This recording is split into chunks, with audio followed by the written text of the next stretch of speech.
the Bible. Is it hard to understand?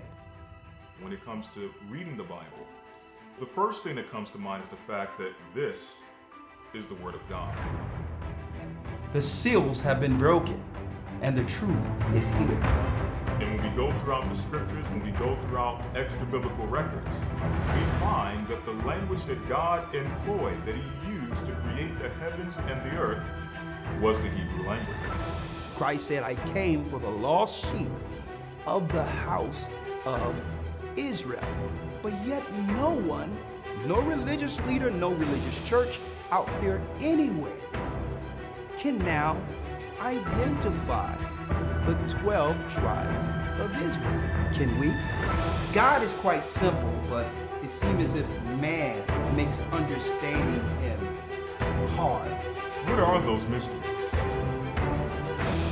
The truth of your book and the truth will make you free. The Hebrew and Bible Academy, you're invited.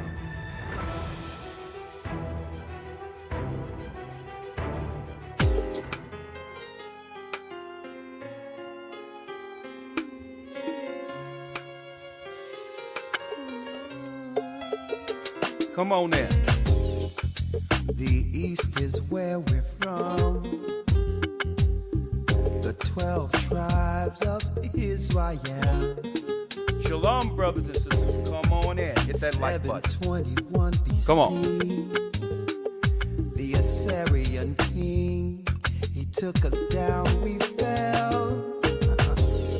With a great escape, we went through the Euphrates. Shalom, shalom. The Lord held the water still. To a land where no mankind dwelt, we went. 12 tribes. The 12 tribes of Israel. That's who we be.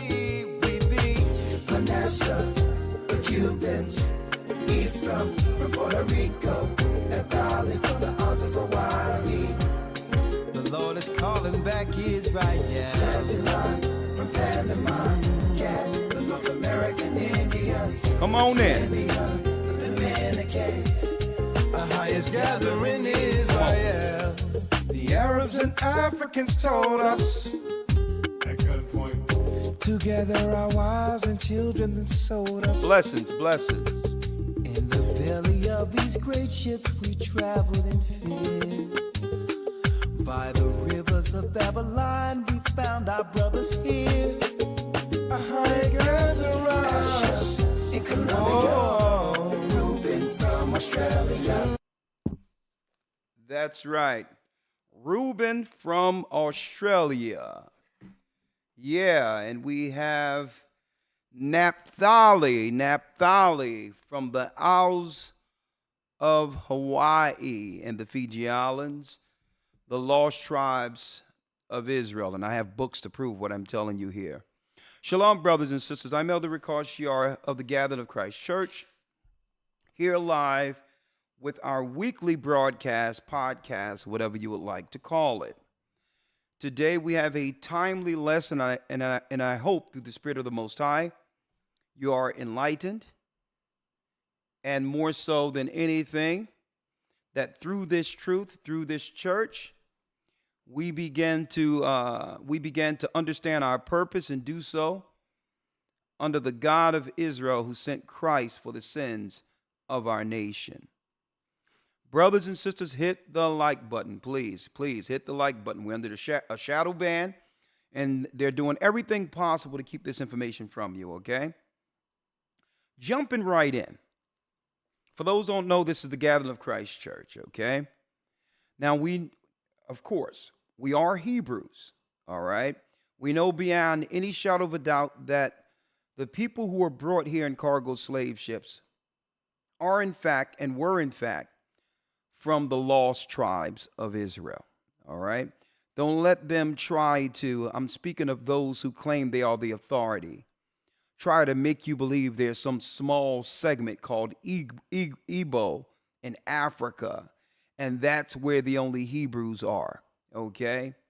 Okay, we ran into Africa in 70 AD, running from persecution and slavery, and had strongholds in Africa many years before the fall of Jerusalem. The disciples set up churches in Africa, okay? And the West African kings are from the tribe of Judah. We are descendants from that tribe, and that's right. Eventually, slave ships went down according to history, and only the Bible can give us insight of that history concerning what people were brought over in cargo slave ships. And that's an introduction to all of you. Whether you be new or, whether or not you knew this information already or have heard it for the first time. But I know when people hear that, automatically their programming kicks in. Their programming kicks in and say, well, okay, yeah, I'm going to automatically relate these prophecies, which are true, to some crazy people on the corner cursing out people and are racist. That's the surface argument they like to keep the simple on. They would like to keep the simple into just dealing with understanding Israelites from that base level, okay? No, we're not racist. Okay, we don't hate other people. Now, I can't speak to your personal experience about what you've individually ran into on a normal basis, but guess what? That has nothing to do with the gospel, that have nothing to do with Christ. There were many Israelites who understood Christ's doctrine to teach all nations before the end, and we so happen to be one of those. We deal with Christ's doctrine. Everything about the history of Hebrews are true. And what people ignorantly do out there is throw out the baby with the bathwater. You take your personal, anecdotal experience and you try to say, well, I interacted with racist Israelites that cursed me out, so that's what all Israelites believe. Shame on you.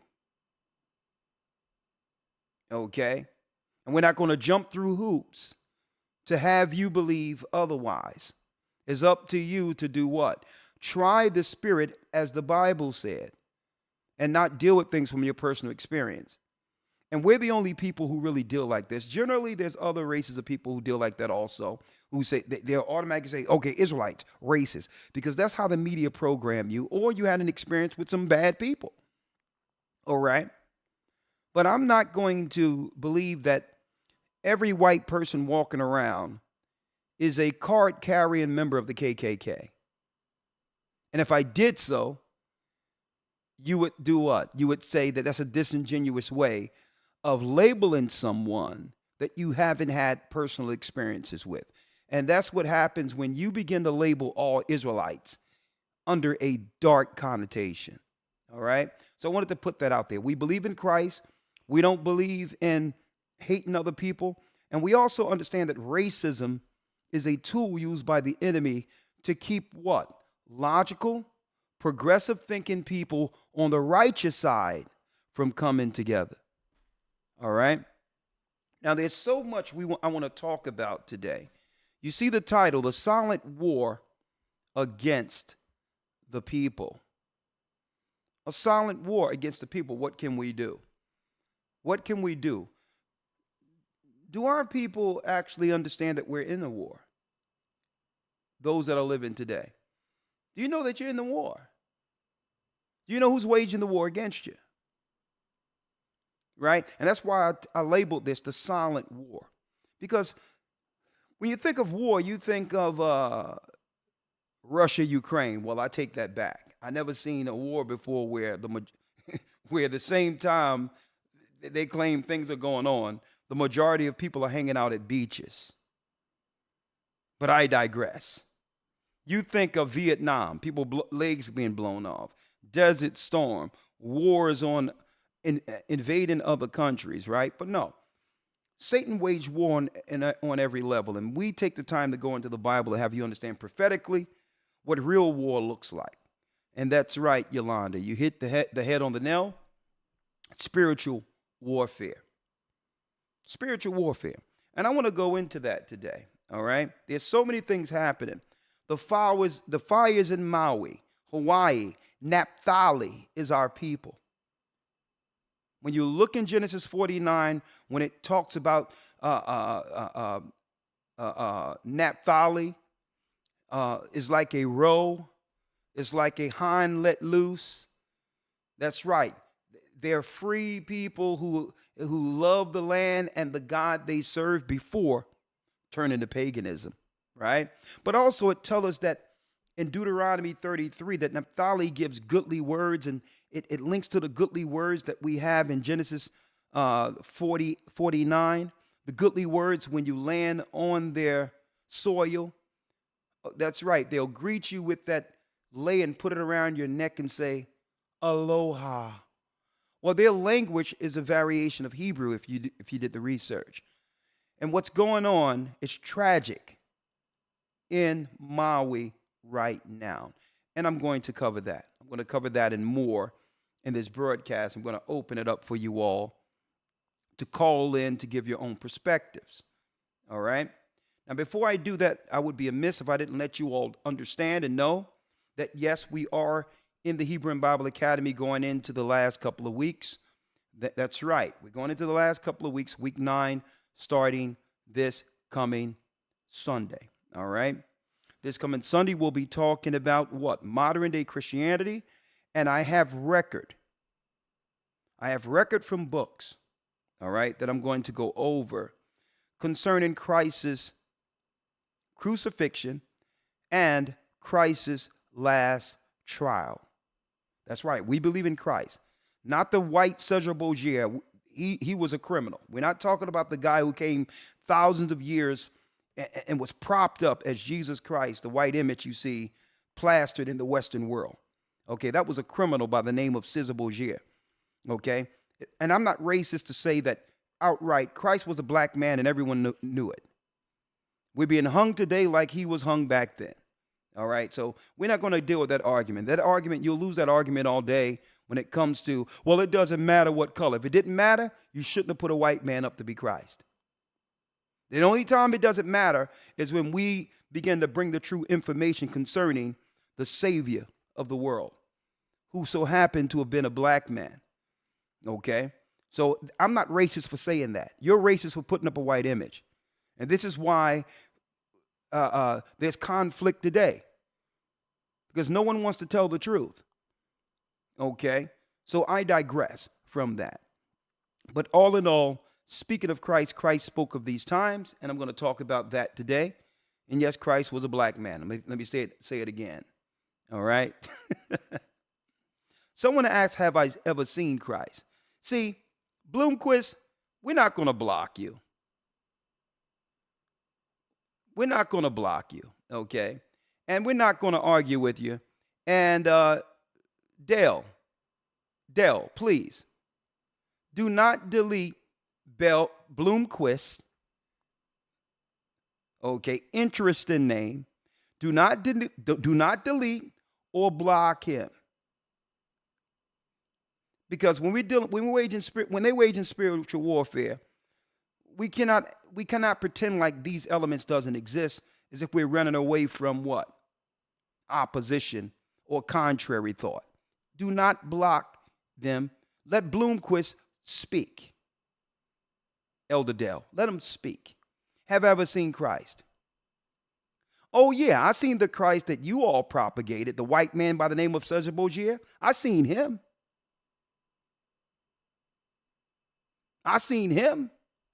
Okay? But outside of that lie, the Bible gives us Christ's description. And if you want to know how Christ looked, that's right. Look at his people. You're staring at them. We're the children of Israel from the tribe of Judah. He's our ancestor. So if you've seen our ancestors, that's right. You're looking at those ancestors, the children of Israel. You're looking at Christ's people, not strictly through what? Religion, but through blood. That's like me asking you, have you seen your great-great-great-grandfather? And then create an environment in which we're arguing, where you're trying to state or prove that your great-great-grandfather looked like you. or your uncles look like you. I suppose they look like you. That's no argument. I surmise they're white just like you. See? So that's how I handle Bloomquist. Yes, we've seen Christ because he's our people. You've seen us. You've seen these people in America who've suffered, black people. That's right. You've seen Christ. Okay? He's in us and we're in him. Okay? Now let's go. Let's do this. Let's do this. Please, please. Dale, let's not block the trolls. It's time to start handling these satanic troglodytes head on. Satanic evil trolls right on. And guess what? Today I have time.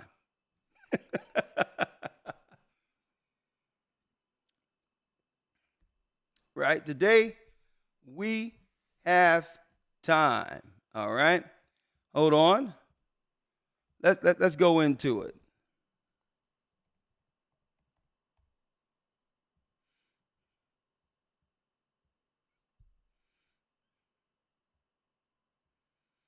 Yeah.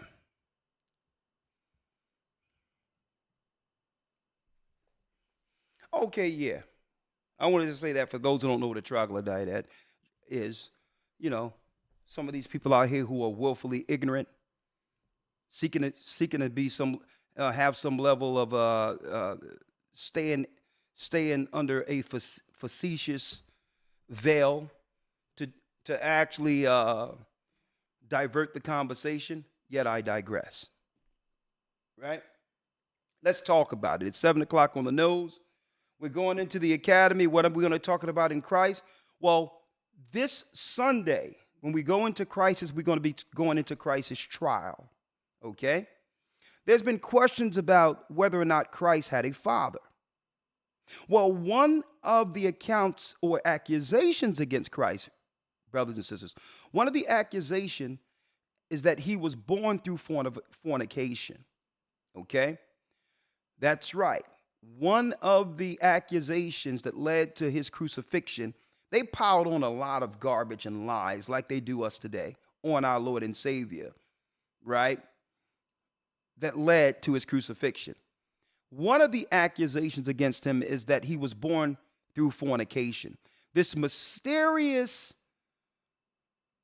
understanding that's getting debated today on whether or not Christ was born through Mary or was Joseph his physical father. Well, brothers and sisters, I have good news. This coming Sunday, we lay that to bed. Why? Because those who was minded to put Christ away privately during Mary's pregnancy, that's right, folks, they have an account. And the Romans even know about this account. That Christ wasn't born through fornication. How everyone knew about the arrangement of Joseph with Mary. And we have their accounts because they made their accounts during the trial. And guess what, folks? That's documented also, what? In Roman history. Because he was actually placed under, that's right, a Roman trial of crucifix. Yeah, did you know that? Even though our people gave him up, he was given up to the government to be crucified under a Roman capital punishment. So there was a trial. There were accounts. There were witnesses. Even the witnesses that were there at Christ's birth.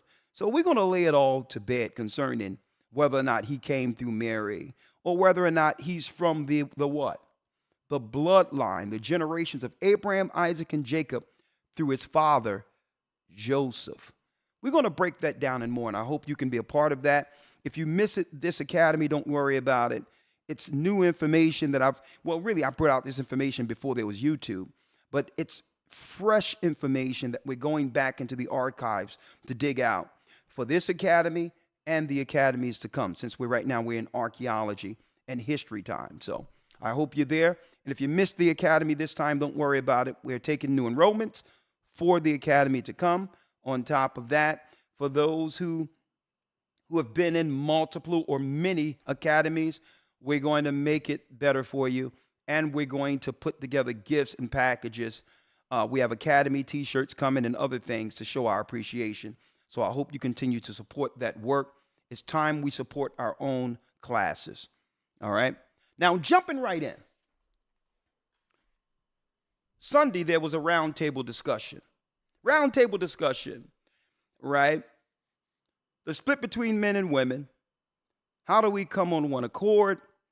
And it so happened that we had the brother, Austin Holloman, from the Passport Bros on right before the segment so that he can give his insight to why he chose to go overseas. Okay? An open perspective, allow him to give his insight to why he've chosen this, because so many people online have been speaking for him. And I wanted him to freely give an insight to what he's witnessing out there, opposed to what he's run from, what's going on in America. And it was a very, very, very, I would say, enlightened discussion. Okay, the brother was articulate. Okay, he didn't shy away from any of the questions. And of course, I was dealing with the questions on what they're saying out there and what is his answer to that. And I asked them, and people will tell you it was great and edifying, because sometimes we don't listen and would like to do what? Draw conclusions and paint people in a negative light without actually hearing them. Well, guess what, folks? It was a very, very, very productive conversation. And there's a reason why they're putting all these hit pieces out on this brother. Not to say that everything he's doing is perfect or whatever the case is, but they're not telling the world what this brother's true objectives are and what he want in the future for him and his family. You very rarely hear anyone talk about what this brother's plans in the future to have a family and what that looks like. He's painted as this bachelor that's going around just dealing with people and all that. And I'm going to put the discussion up soon so you can hear it yourself. Okay?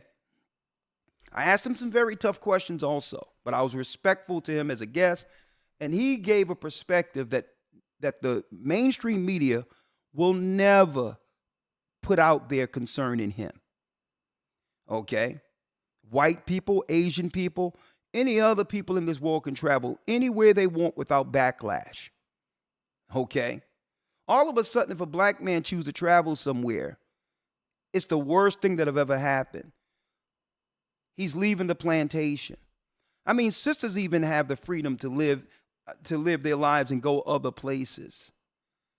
To live their life and go other places and explore. And no one asks any questions. And there's a lot of things going on in Jamaica and all of that, okay, that I'm not even going to discuss. But when the black man thinks about leaving the plantation, there's always something negative. Well, I say, young man, get your passport and explore. There's much wisdom that comes through travel. It seems like we have to be told what to do, and someone have to hold our hands and do what? Keep us in line anytime we go out of what? The plantation's parameters. What are they afraid of? Is this, and the brother believe in Christ. Okay. He wants a family. He wants a family of 5. But there's a question in particular I asked the brother. I asked him, well, if you do find a good woman here in the United States who fit the bill, will you reconsider? And I'm going to put up that whole conversation soon on this particular site. And I'm sure, brothers and sisters, that's going to give brothers and sisters alike the true perspective concerning this young man. Okay? The journey he's on. All right? And I pray that he do things in righteousness, and I pray that he get what he's seeking according to God. Okay? I pray that the brother get what he's seeking. I mean, when you pull up things, of course, they're going to always go into the provocative scenarios of where he's frequenting, who he's sitting down with. But brothers and sisters, there's a lot of scenarios when the camera comes on that will shape a perception. And he have to be careful with that. But some of it is just optics, showing brothers and sisters, as brothers who feel that there's no options out there, to explore their options outside of the boundaries. But me, I say get a passport in case you need it, because when the hell break loose, every other nation is going to go back to their own countries. And those who haven't exercised their rights to be able to explore this world will probably be stuck under some circumstances. So if everyone else can get a passport and travel the world, why can't we? So I'll leave it there. But I'm going to put up that particular segment because I'm sure brothers and sisters out there outside of the academy will appreciate the discussion. It's well beyond just traveling because there's no good women and all these other things that the media would like to keep what? Keep in the minds of people to discourage them from hearing a man. Hearing the brother. Very articulate. The brother's, he's articulate. And he has a conscience. And I hope that, he stayed through the academy and all that. And I hope that this opened the door in which, at the end of the day, he opened up this Bible. You understand? To actually do what? Guide him on his journey in righteousness. That's what I'm praying about. That's what I hope happens through that transaction. Not transaction, but that conversation, between him and I. Okay? Well, let's talk about this today. The silent war against the people. Fair use. And I'm going to go into Maui in a second. But I need you all to hear something on the back of our broadcast or our Hebrew Bible Academy, the battle between man and woman, right? Look at what they're saying in church now. Huh? Look at what they're saying in Christian churches. Pastor Devin Franklin, brothers and sisters, has a message from God for you. Not the God we serve. His God. Devin Franklin want to share the word. Yeah, thank you, Elder Lawya. Okay, thank you, Elder Lawya, for sharing this with me. Right, Elder Lawya and Aaron. Okay, Aaron, for sharing this with me. Fair use. Man, the preachers got that Bible open, don't they? Fair use. In verse 22, this is the creation of the woman, Eve. But you don't hear Eve coming into the earth saying, "Where's my man?" Adam was the one who was broken. Eve came into the earth whole. She had both ribs. Society wants women to believe you're broken if you're not with somebody. But God says the woman came into the earth complete, not seeking or needing anyone. You are one of one. There's nothing wrong with you if you're not with somebody. You as a woman are complete. And I gotta say it because I'm tired of us supporting a culture that tries to make women think there's something wrong with them if they're not married. It's just not true. And I'm reaping all the benefits.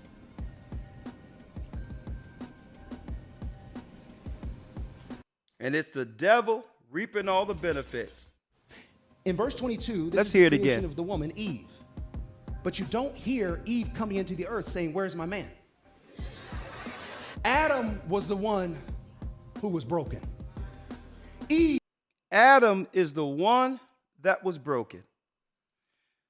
Now, I'm not going to make any excuses for Adam. He sinned. But brothers and sisters, can you see why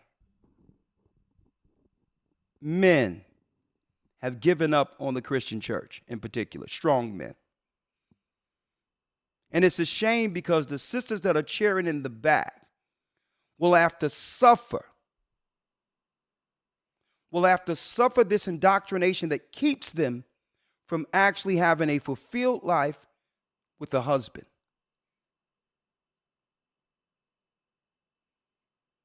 Right? Why? And I hate to say this. These are the satanic simps who are left. Eve came into the earth whole. She had both ribs. Society wants women to believe you're broken if you're not with somebody. Look, listen to this.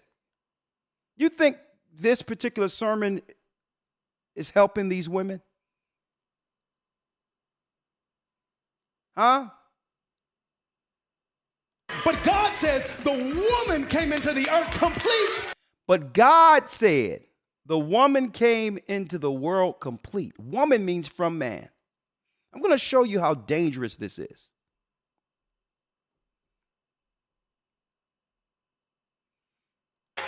Not seeking or needing anyone. Not seeking or needing anyone. And see, this is what we get. Prosperity preachers. T.D. Jakes started this mess.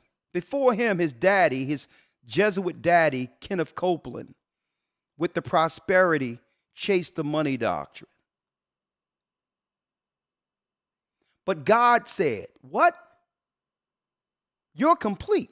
It's Adam that's broken. Nothing is wrong with you, sisters. And it's a shame this is being taught to our families, our women. At the same time, the other persuasions of people in their suburbs are going to their white churches, family all intact, teaching the righteous order from God. This is criminal. You are one of one. There's nothing wrong with you if you're not with somebody. There's nothing wrong with you if you're not with somebody. Now, of course, a person can choose to stay single if they would like. There's nothing wrong with that. But he's actually promoting the behavior. There's nothing, you don't have to change nothing. You don't have to become agreeable. You don't have to work with a man. Contrary to the doctrine of the Bible he's holding, that he made what? Eve to be a helpmeet to Adam. And we talked about this.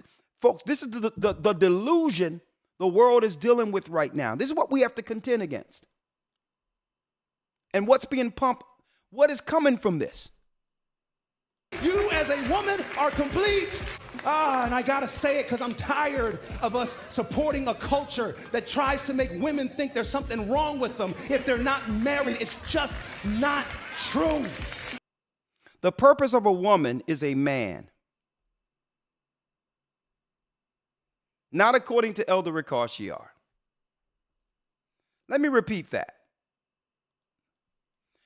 The purpose of a woman is a man.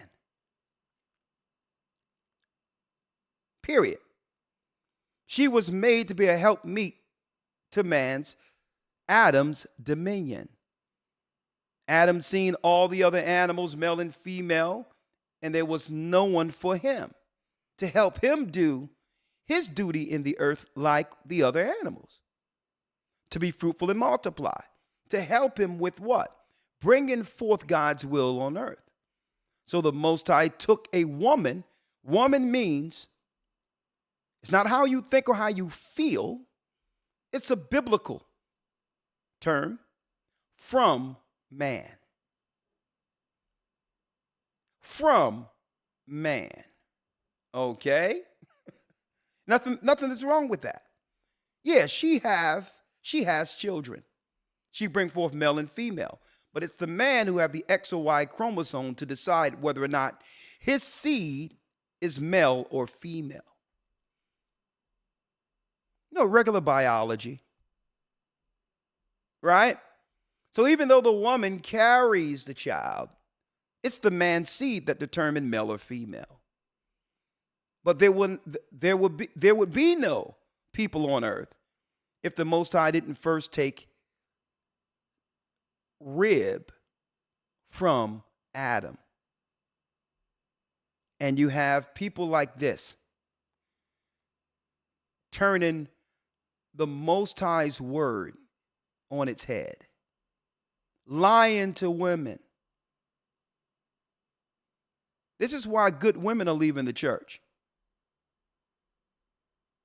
Because I believe they're incentivized to keep women, in their current state. And by doing so, man and woman, we all become stagnant, fighting against one another from programming like this. We're fighting to put things back in order according to God, and Satan is fighting with his ministers to keep us at odds with one another. And why am I pulling this out? I need y'all to see this. No, thank you. While they're telling people, sisters in church, that they don't need a man,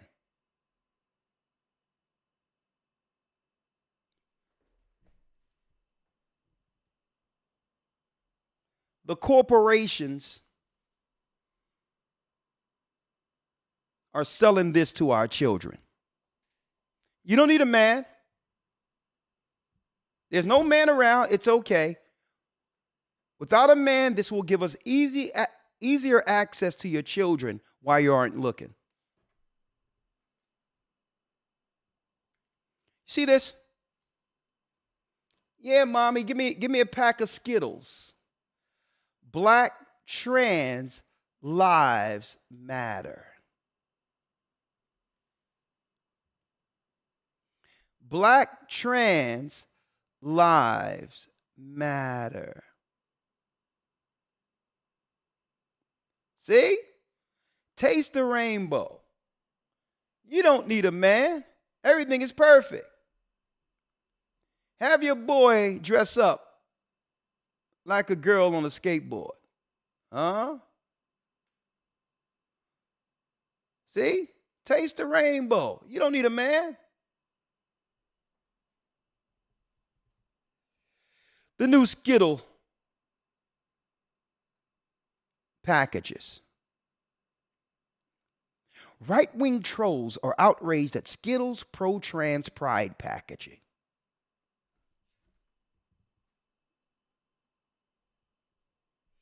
Yeah, I think that's the same woman who said that we need to be liberated from our men. Right? They're always working, these satanic liberals, using their best agent, their secret agent right here. The unassuming, you got it, plantation. Plantation owner. The unassuming plantation owner, because usually when we think of plantation, we think of white men. No. Here's the liberal agent that's being used to actually decimate our women too. There they go. The liberal nut jobs, but I digress. Where am I going today? How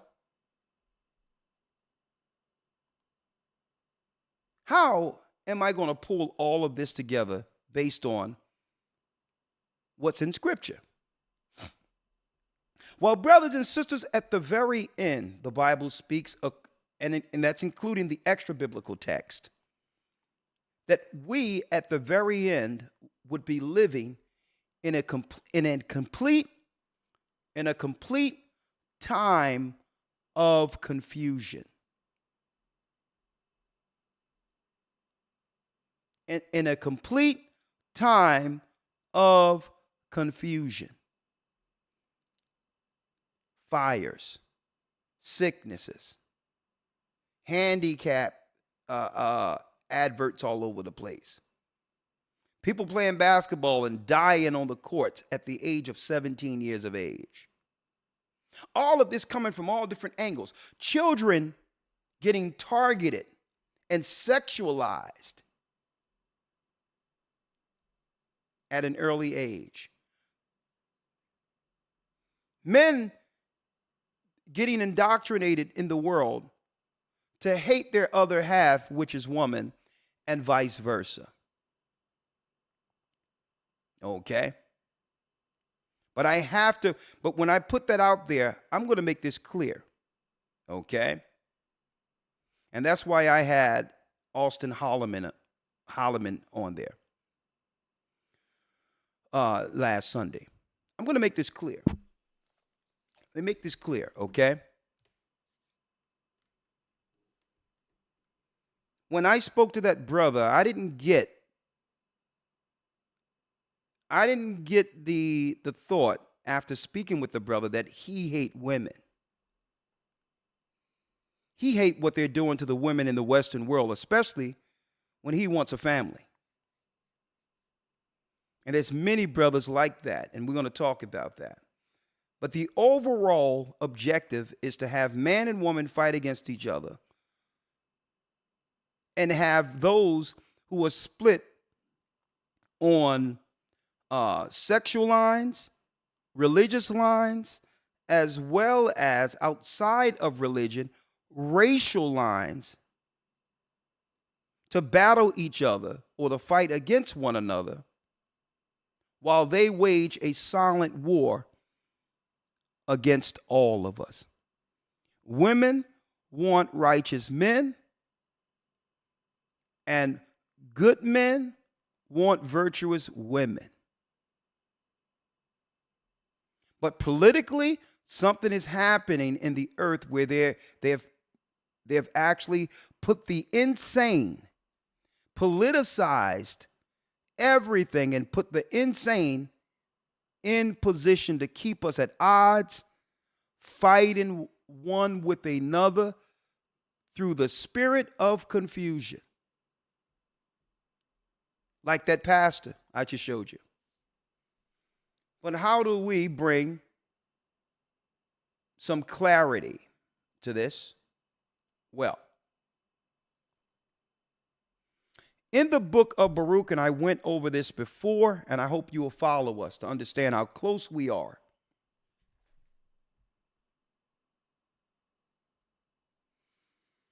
How close we are to the end. I'm in 2nd Baruch 27. He said and answered, and he said unto me, unto 12 parts is this time divided, and each one of them is reserved for that which is appointed for it. In the first part there shall be the beginning of commotions. Yeah, Black Lives Matter, rioting,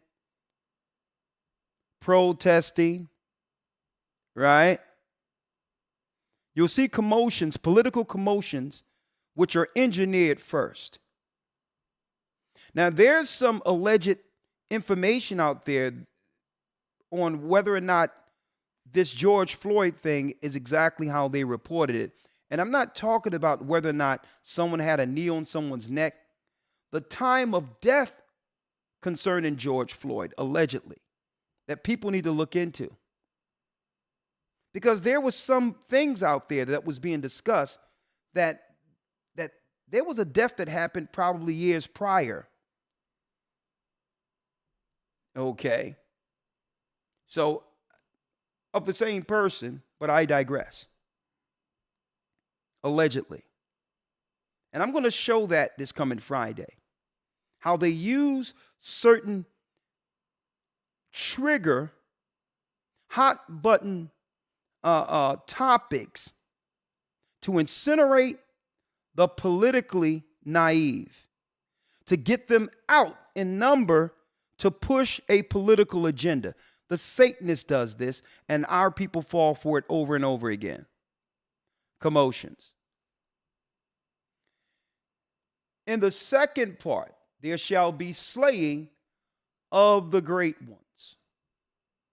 And in the third part, the fall of many by death. We'll be hearing about death in all these things.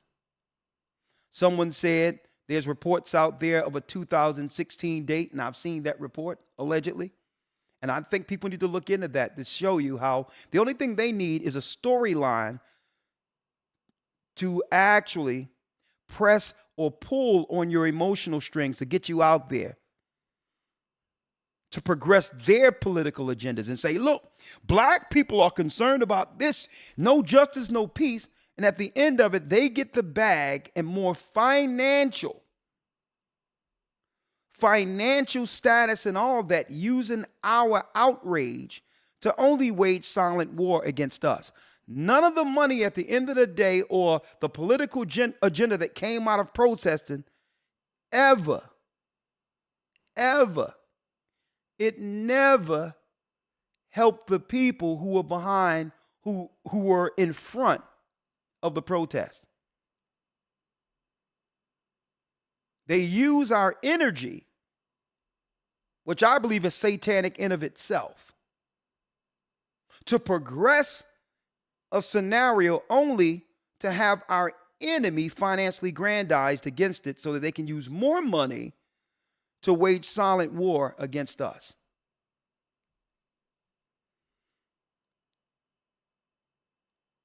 The fall of many by death, and in the fourth part, the sending of the sword, which is war.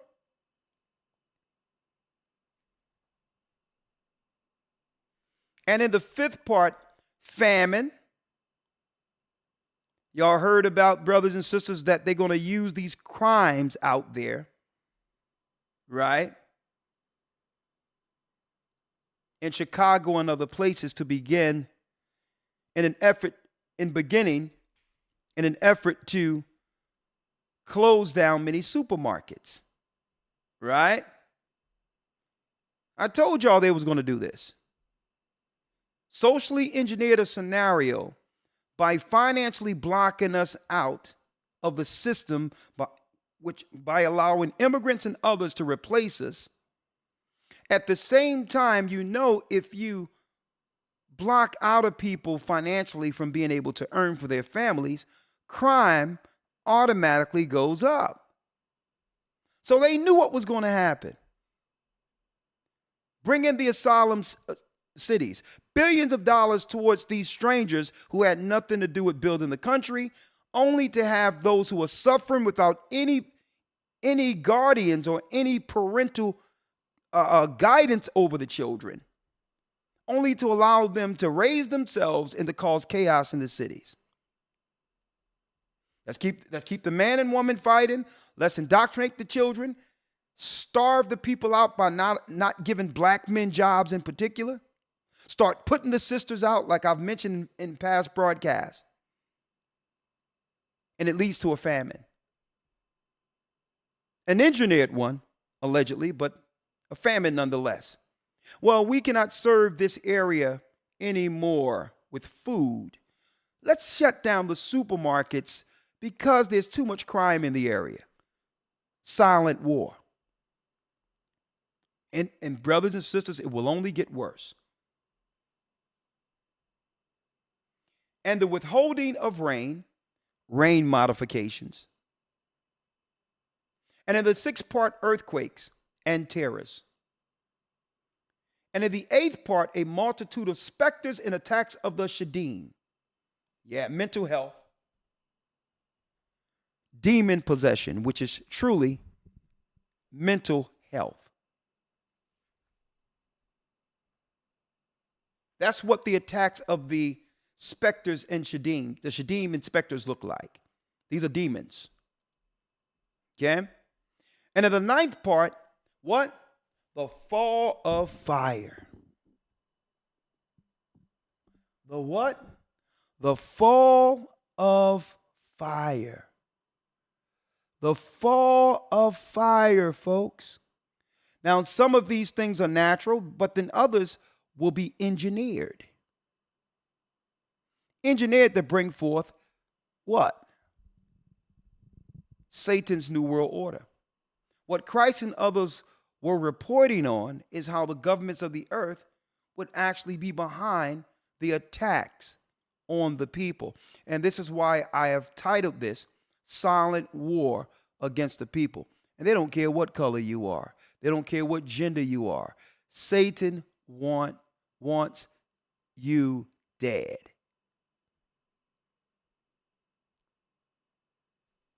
The fall of fire. We're going to talk about that in a moment. All right? Hold on. Let me blow it up so you all can see this. I have a touch screen. Thanks for you brothers and sisters who have always supported the church. And through this, I'm able to get some very good equipment, to bring some of these broadcasts more to life for you all. So I thank you. I wouldn't be able to deal with this technology like this and use a touch screen and all that if it wasn't for your support. So thank you.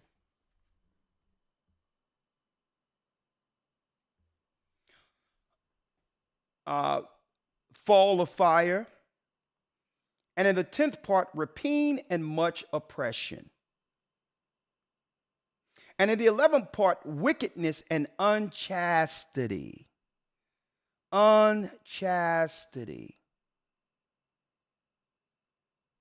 Folks, they got what they call a Mocha Festival every year in Houston, Texas. Broad daylight, our people with the cameras rolling are out there. And guess what? There's children in the audience and all that. It's called the Mocha Festival. Mocha chocolate. Yeah. They're out there having relations. Let me put it that way. This is the Bible broadcast. Having relations in broad daylight with others filming them. Men, women, women on women, men on women, all of that, the Mocha Fest. Unchastity. Knowing, folks, uploading it too, knowing they're getting filmed. On top of that, a syphilis epidemic in Houston right now. They say it's up to 228% when it comes to the numbers of what's going on amongst our people. But the numbers, the numbers are compounded exponentially on the woman's side. And this is what the news are saying: women of color. Now, they try to really, really smooth it out and not say it's happening to our sisters. Women of color. What woman of color are you talking about? Are you talking about black women? Was this your plan? Unchastity? Separating our families so that you can get to our children and turn them out, and now the world have been turned out? Unchastity. That means not chaste. Not having any honor or what? Control over one's temple. Keeping yourself for that important person. And in the 12th part, what? Confusion is where we are. This is where we are, folks. Satan is throwing so many things from so many areas that we don't realize it's a prophecy. We're in the 12th part, which is the last part of all of the 12 parts, which is confusion. Because through the confusion, no one understands that they're actually under attack.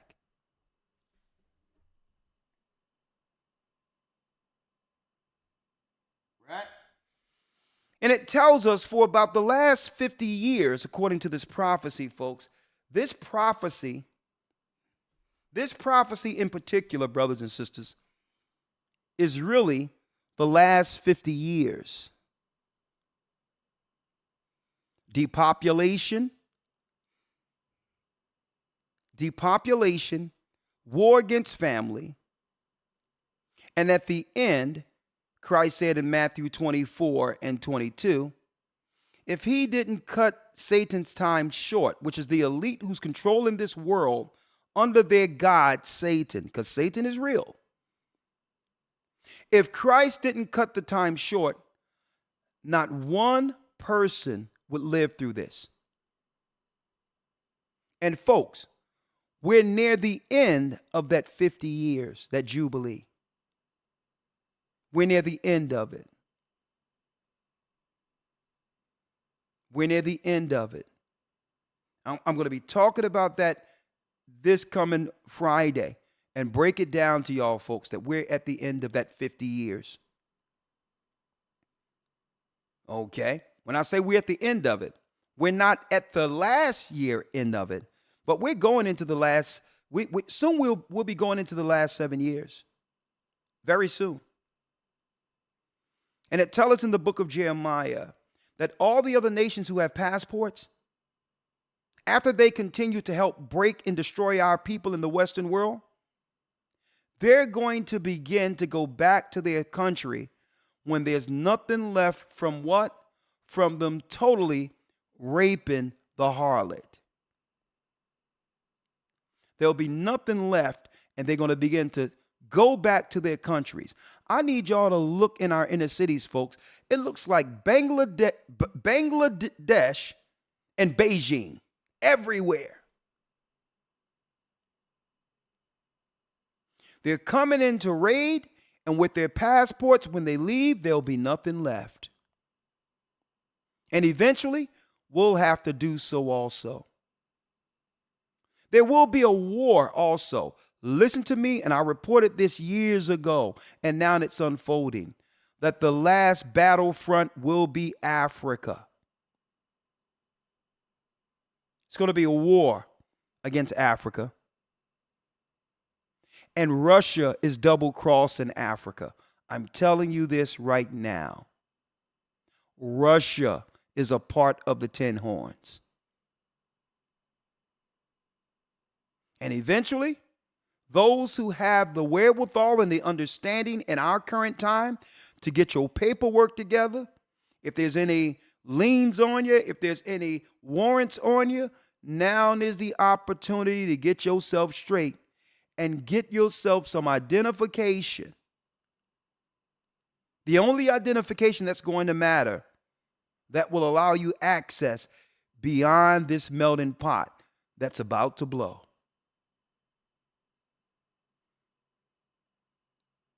Right? There will be no safe place until we're in the wilderness. And this is why Christ said, when you're persecuted in one city, flee into the next. We're going to have to be like pilgrims in the earth, moving from one place to the next until we're guided in the wilderness. And guess what? We're not going to be guided. Eventually, folks, we're going to be running for our lives into that place.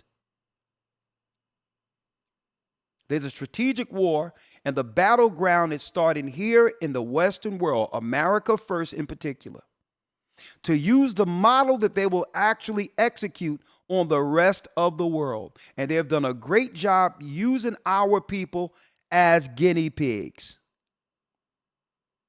And all of you other races out there standing pat because it's not happening to your people like our people, understand they usually test on us what they're planning to do against you and your family.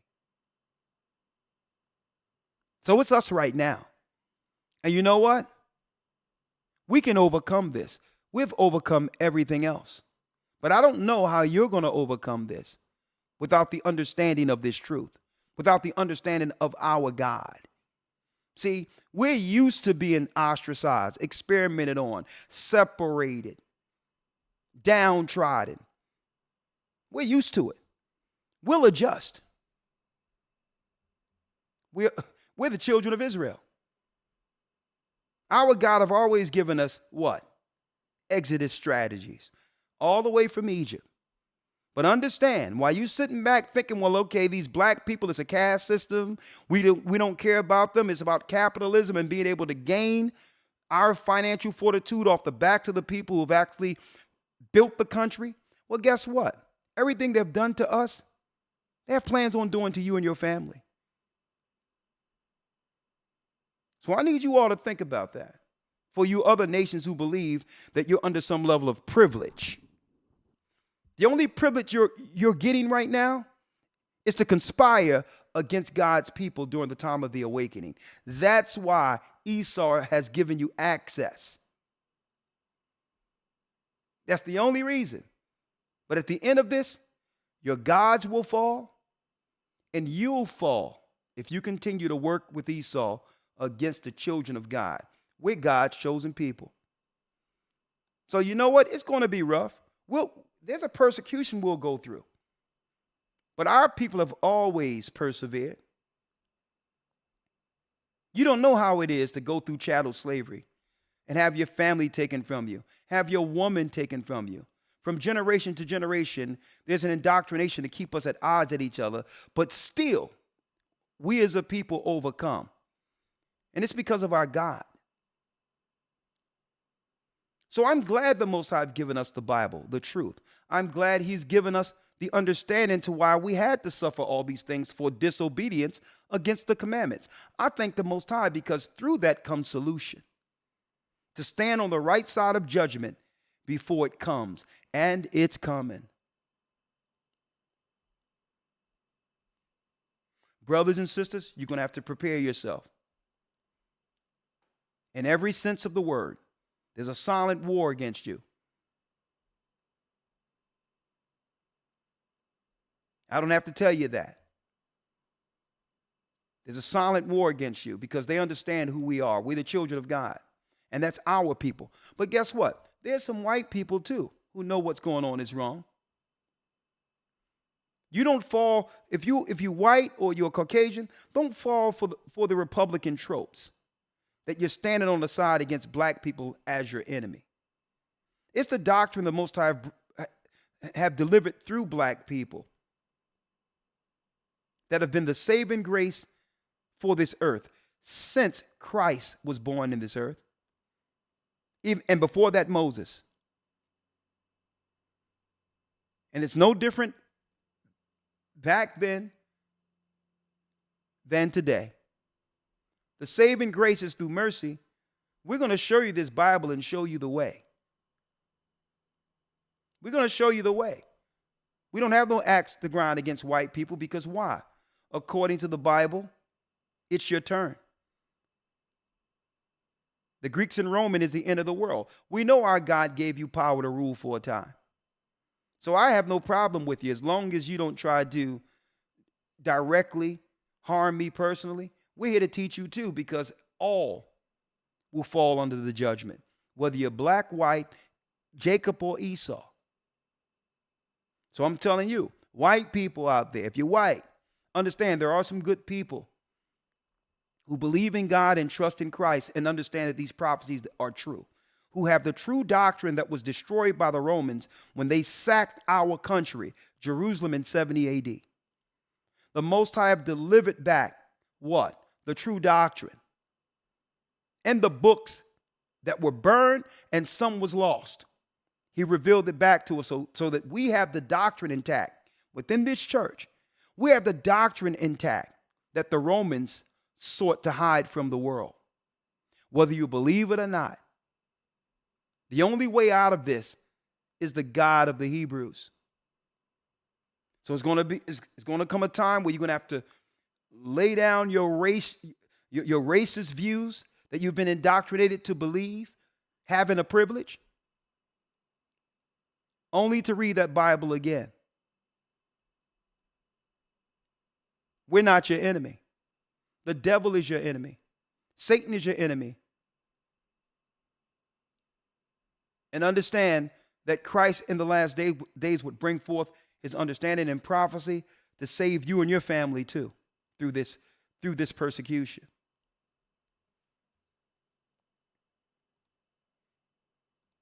Maui. Fair use.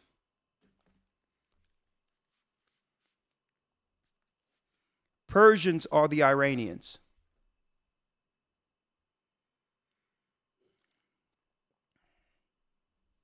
Don't believe what they're teaching in mainstream Christianity, that Russia is Gog and Magog and all that. That's a lie. Russia don't have any prophetic place at the very end, okay, as one of the prophetic superpowers, okay? They are one of the 10 horns in the last days, okay? From a global perspective, America and Russia is no different than, on a lower level, the Democrats and Republicans, okay? They're playing that from a global scale, as if they're really against one another. And when I walk through America, there's nothing but Russians running around. Okay. Don't sound like they're enemies to me. Don't look like it is enemies to me. Then when you go to Russia and others, America's over there. So they're being used politically to squeeze our people. All right? But I digress. All right?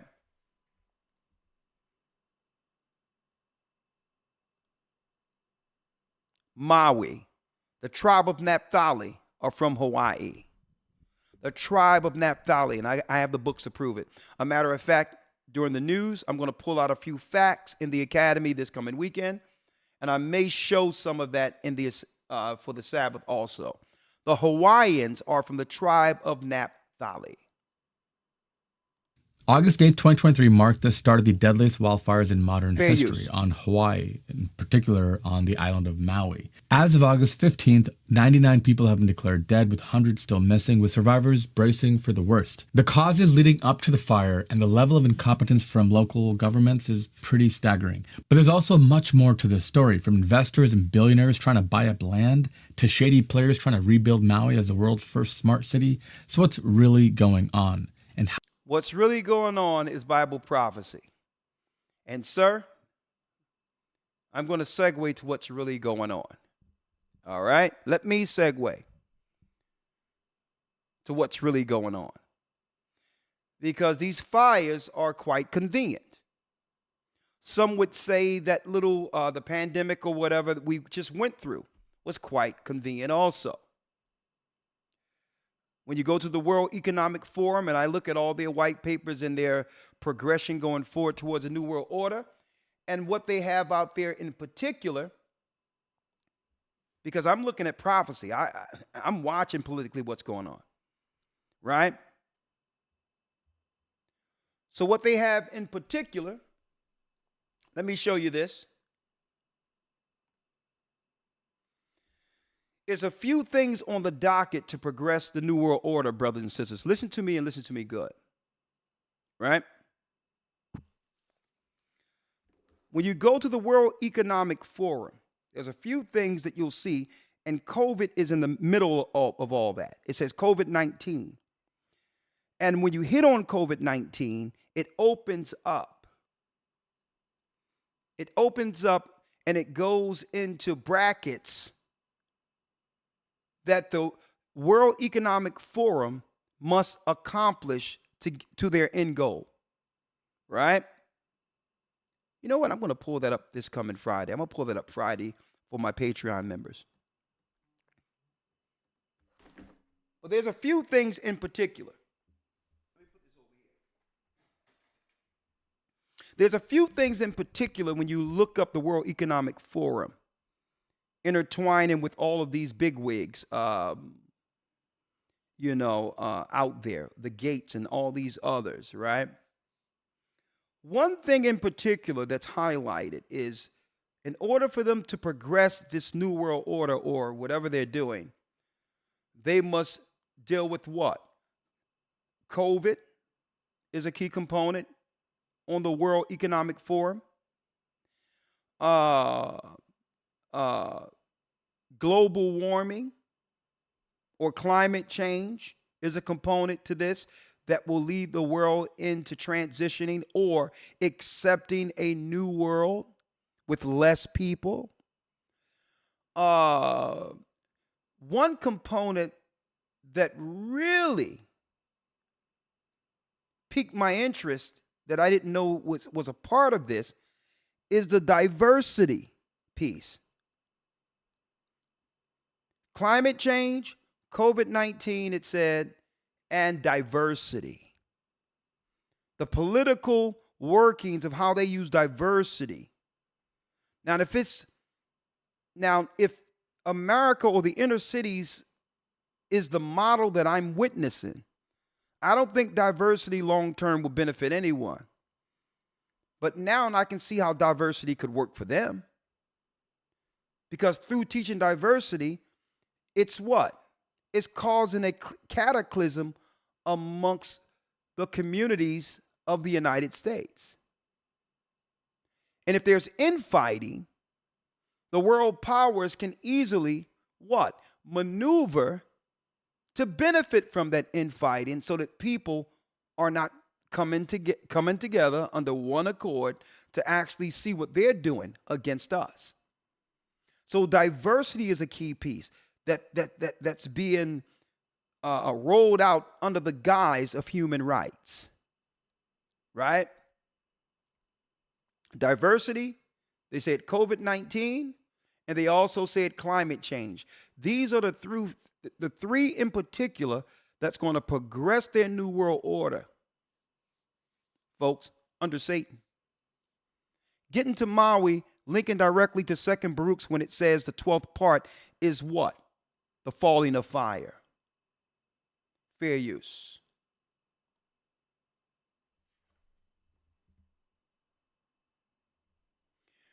Remember Build Back Better? The picture gets clearer after reading this.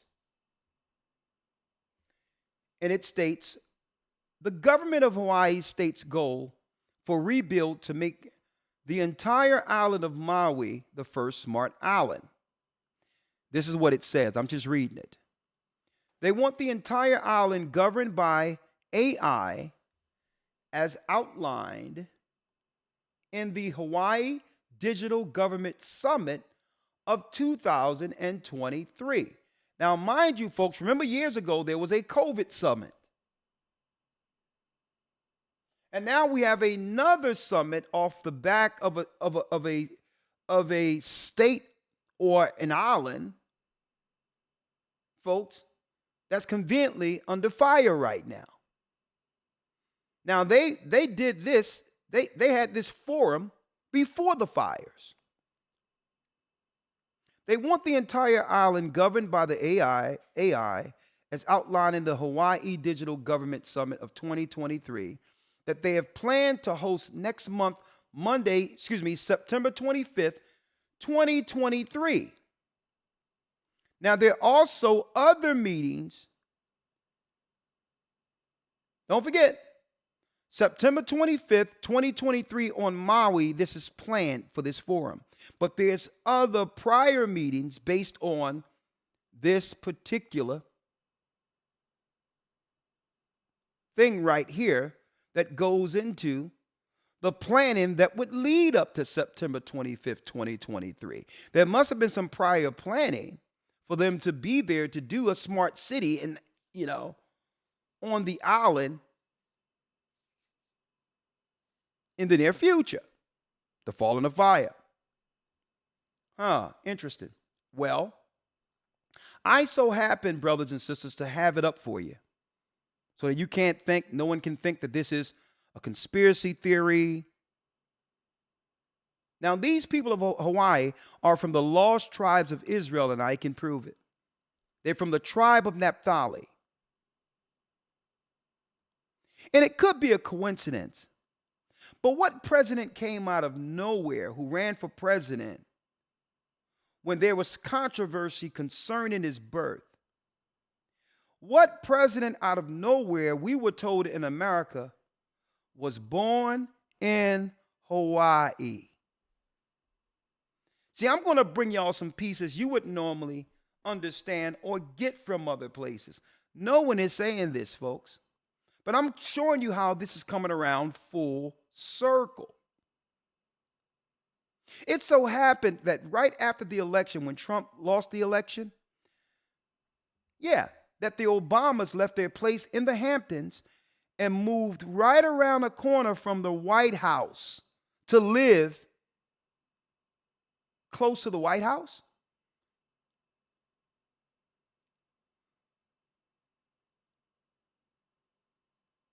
At the same time, we're questioning the cognitive ability of the one who's in place. I need y'all to really think about how this, and brothers and sisters, y'all hit the nail on the head. This man came out of nowhere who had no attachment on the soil with any of us, where there was questions concerning his birth and other things. But guess what? Our people ignored it all because why? For the first time in American history, we felt that there was someone who would understand us and would represent us. Well, folks, who better to use to bring forth this new world order? Who better to use than someone the children of God, the children of Israel in America and around the world would trust?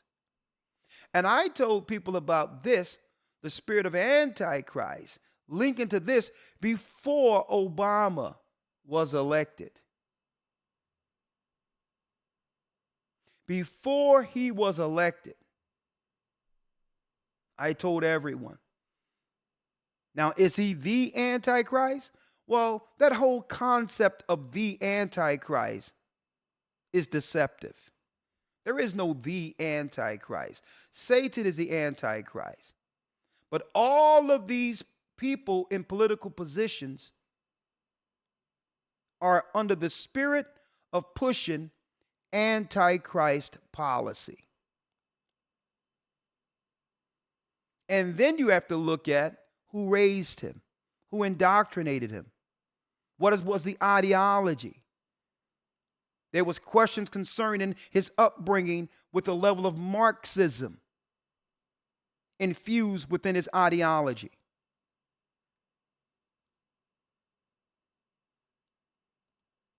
One of the most destructive political ideologies known to man.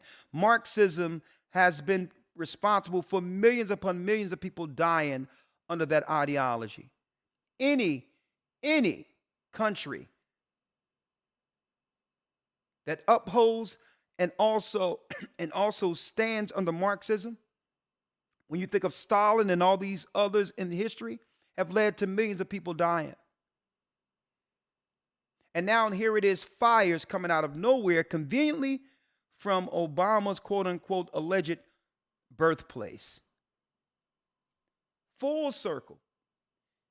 He's around the corner from the White House, and guess what? Hawaii is burning. Now, don't be surprised, folks. Don't be surprised if the Obamas is rolled out and then Obama comes out and talks about how his heart goes out to those who are from his homeland and the place that he was born. He has a personal vested interest in making sure that that place have all of the finances that's needed with American support to build back Hawaii. See, the fire is burning right now, but I'm showing you where this is going. Hawaii Digital Government Summit.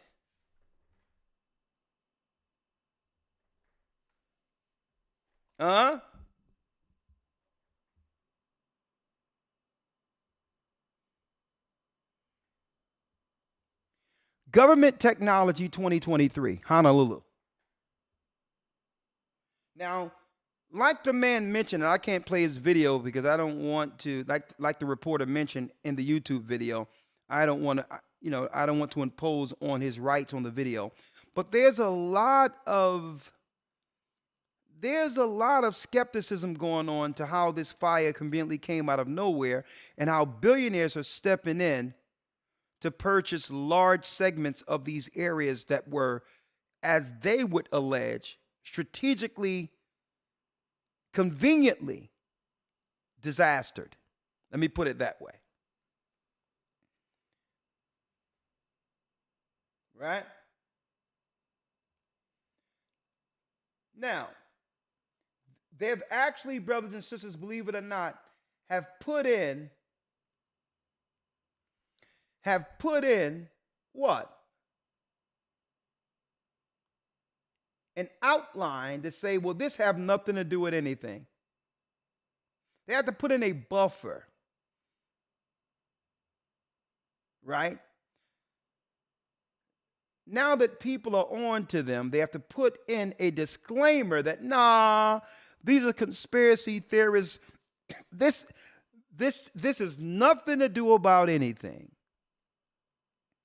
But let's see what the Chief Information Officer, Douglas Murdoch, have to say. Quote, this is his quote, I don't have to say alleged.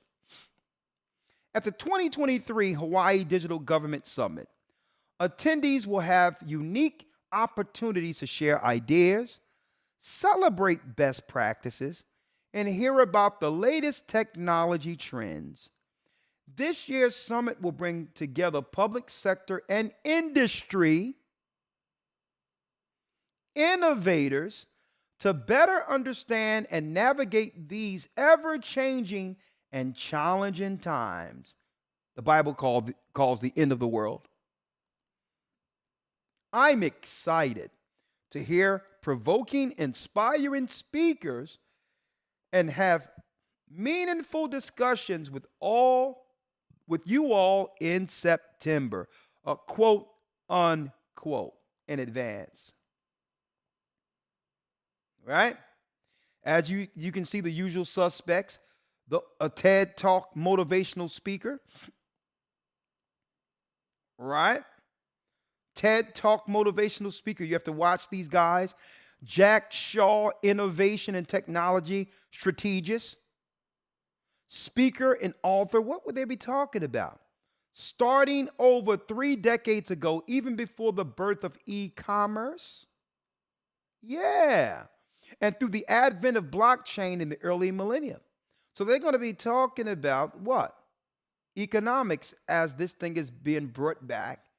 And they're going to have a more, I would say, advanced building back when it comes to what? When it comes to the market, the industry, purchasing, and all these others, leading into a new world or new time for commerce. Isn't this convenient? Right? They have all the usual suspects. Governor Josh Green, state of Hawaii. Check this out. Right? And we have here, so we have proud husband, father, a physician.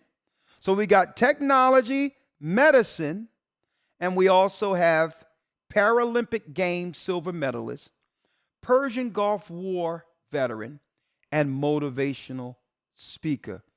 Paralympic.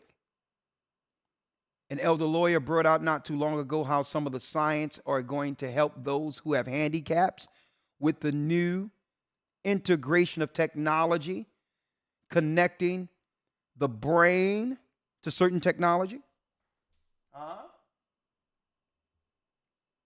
Right? So all of a sudden, out of anywhere, out of nowhere, the same place fires are happening, a meeting has been conveniently scheduled. Here it is. Here's the agenda. I got it in front of you.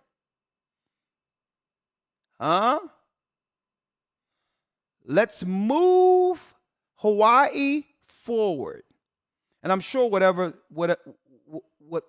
what's ever modeled out of this can be utilized after disasters or after inconveniences, coincidences, disasters in other places.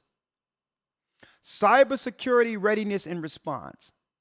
Cyber threat attacks increasing in potency and frequency while becoming more treacherous to navigate each year.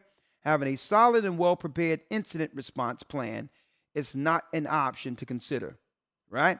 All in all, the future of work. Real talk about change management, technology. So we're going to be keeping our eye on this. But in the meantime, I do pray for my brothers and sisters who are in Hawaii. If you would like to come in and have a say, you can call tonight or call during our Patreon discussion. I'm going to try to bring in some people. We have church members in Hawaii who can give us some insight on the ground to what's happening there. And I'm hoping to do that.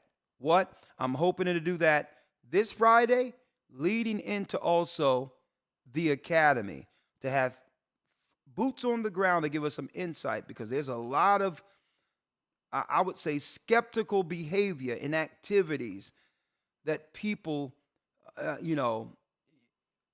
me put it this way. The rumblings has happened. They're very suspicious in Hawaii concerning how this have come out of nowhere, like it was in Canada when those fires came out of nowhere, which is what? Bible prophecy. Let's read it again, last but not least, and I'll open up the lines after this, 515-605-9327. And Elder Lawya, if you're there, I can bring you in. It's up to you. Once more from 2nd Baruch.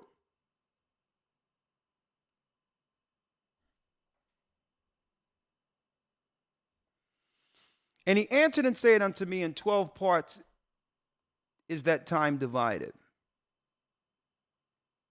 And of each of them is reserved for that which is appointed for it.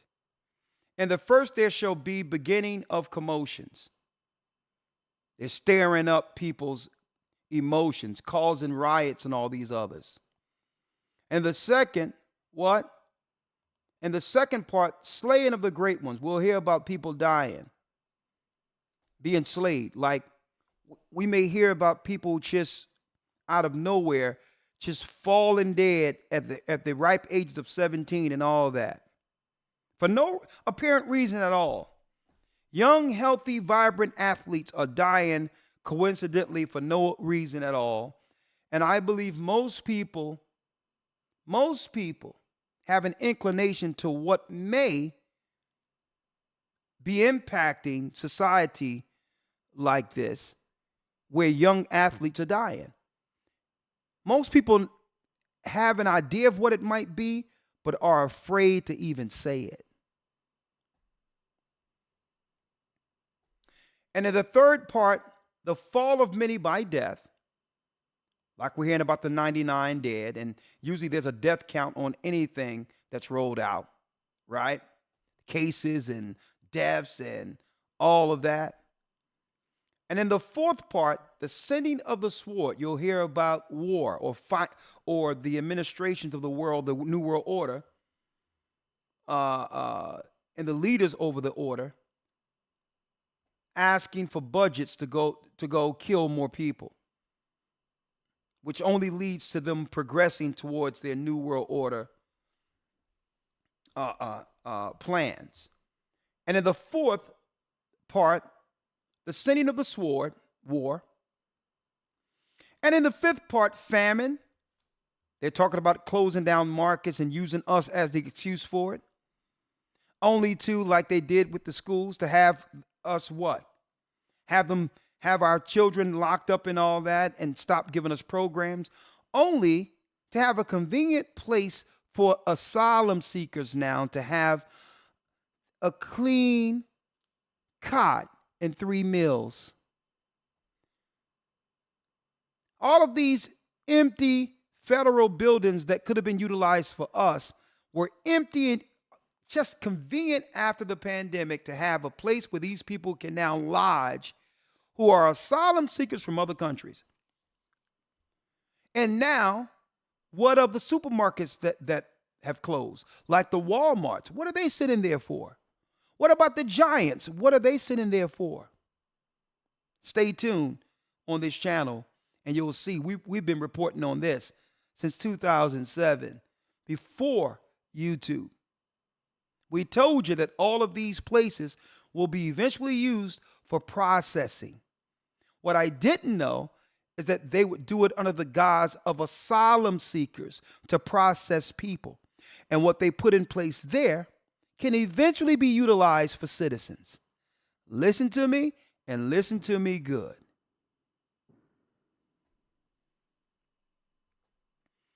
In the fifth part, famine, the withholding of rain, weather modification systems, and then the sixth part, earthquakes and terrorists. Look at what happened over in Haiti. We've always questioned the Clintons and others' political affiliations over Haiti.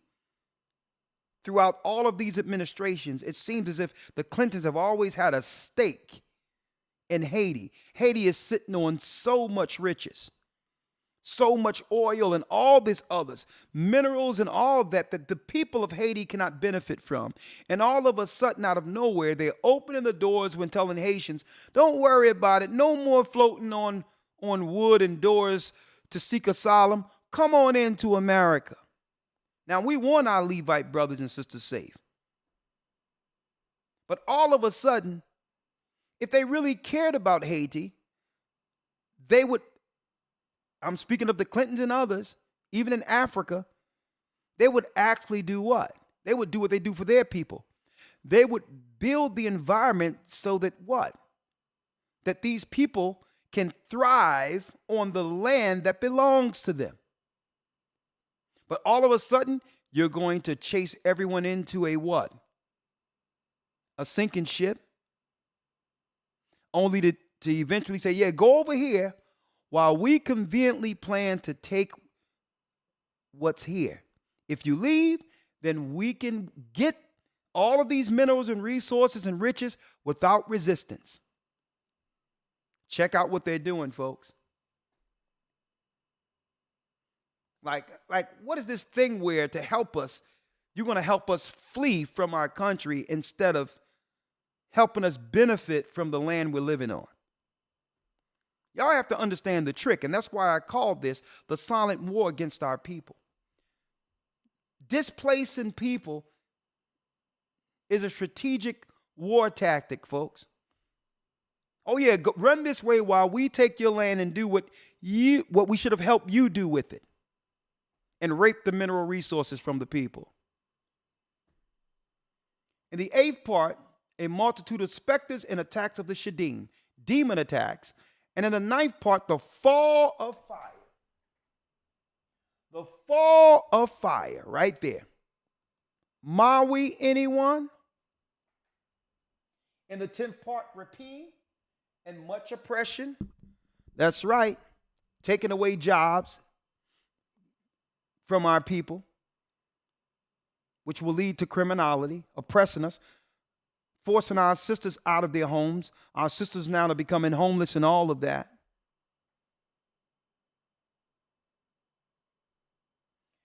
And in the 11th part, wickedness and unchastity.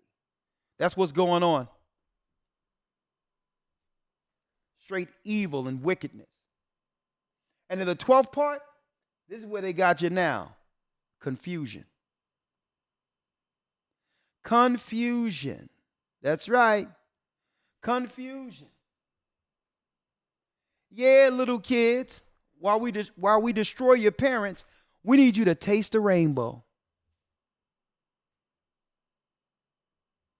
Yeah, get you a pack of Skittles. Black trans lives matter. And I reject this notion to tie this evil to our people.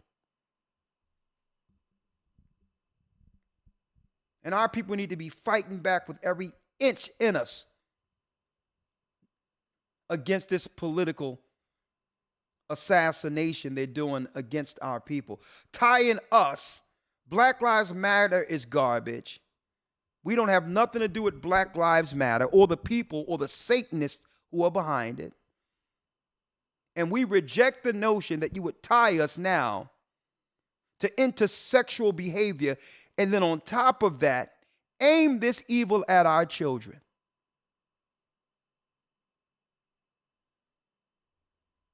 confusion. We're living in the last days. And at the same time, you have everyone everywhere not understanding the time, who should know better, operating in the spirit of conflict, confusion, and dissension. We're at the very end, and what? You would think we would come closer together.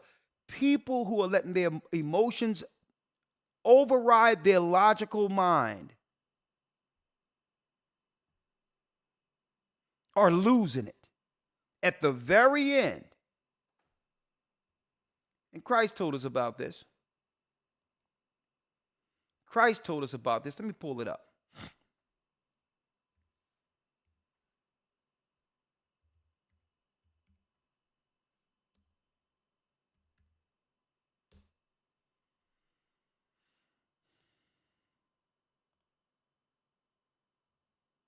Let me get it right here.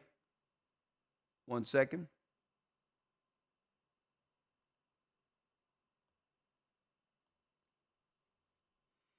Matthew 24:1.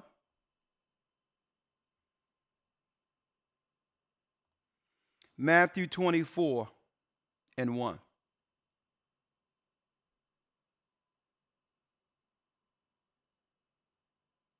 And we went out and departed into the Mount of Olives. 1 second, let me grab this. When he went out and departed to the temple, and his disciples came to him to show him the buildings of the temple. And Yeshua said unto them, this is Christ, Jesus. He said unto them, see ye not all these things? Verily I say unto you, there shall not be left here one stone upon another that shall not be thrown down. That shall not be thrown down. And he sat upon the Mount of Olives. The disciples came to Christ privately, saying, tell us, when shall those things be? And when shall be the sign of thy coming and the end of the world? And Yeshua answered and said unto them, take heed that no man deceive you. Take heed that no man deceive you. Okay? Let me show you this real quick. One moment.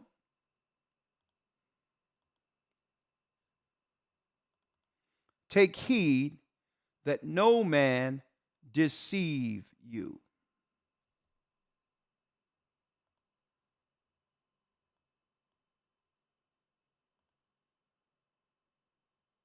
Let me grab it here so you all can see it with me.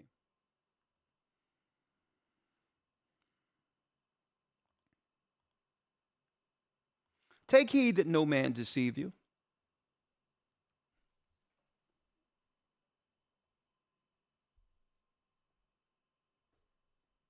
And he sat upon the Mount of Olives, and the disciples came unto him privately, saying, tell us, when shall the things be, and what shall be the sign of thy coming and the end of the world? Right? 1 second. The end of the world. And Yeshua answered and said unto them, take heed that no man deceive you.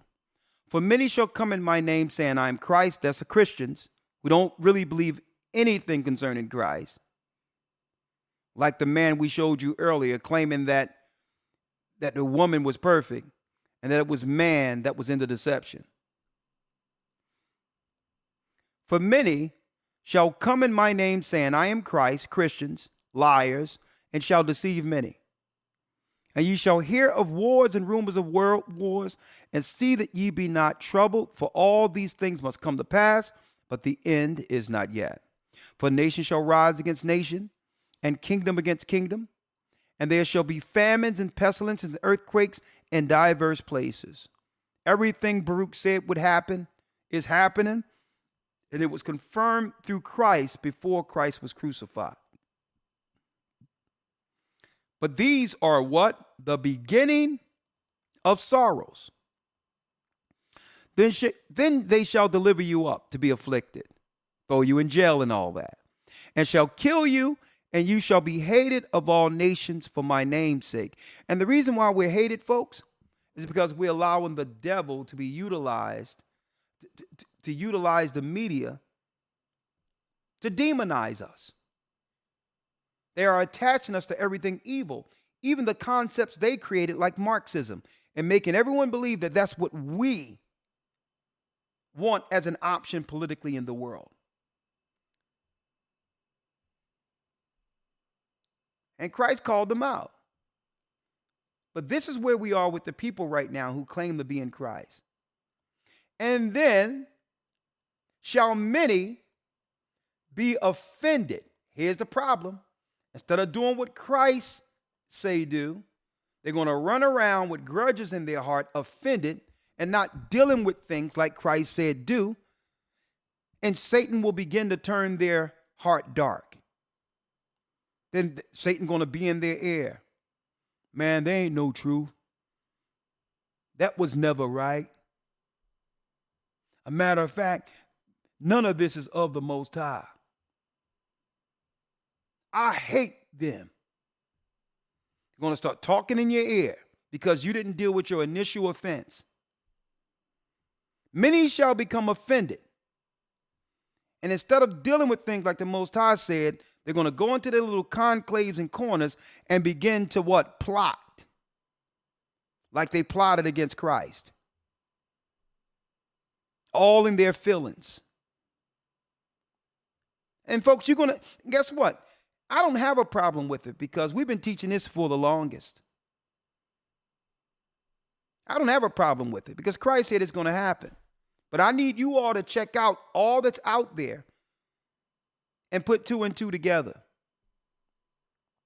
Instead of dealing with their issues, to actually do what Christ said, to be in this battle at the very end, they become divisive and begin infighting. I won't have no part in it. Fight yourself while I fight the enemy. The real enemy. The enemy that would not have a brother or sister do what they're supposed to do when there's an issue. And because they are offended, emotionally moved, they shall betray one another. That's not my brother. That's what they will begin to say. That's not my brother. That's not my sister. A matter of fact, I don't care what happens to them. And if something happens to them, they deserve it. A matter of fact, I'm going to stoke the fire that will create the betrayal, only to stand back and say, well, listen, I'm only here to help. Even though I was offended, I created the scenario, I stoked the fire, right? That's what they do.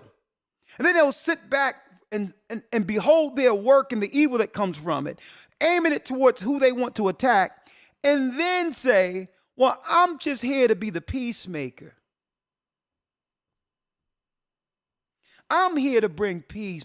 I just want to make sure there's no trouble from all this. Evil as hell.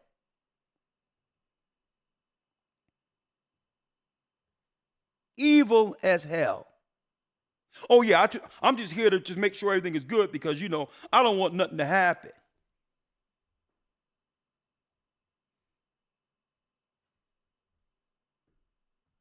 (24:11). And many false prophets shall arise and shall deceive many. They're going to begin to come with their own initiatives and their own ideas and own things, not even realizing there's no time to materialize or to accomplish anything. We're at the end.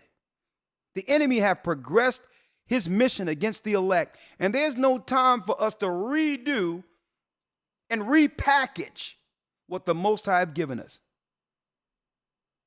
We get in and we work together through the thick and thin, understanding that there's a greater battle to come. There's a greater battle. And infighting and going against each other, I don't play that game.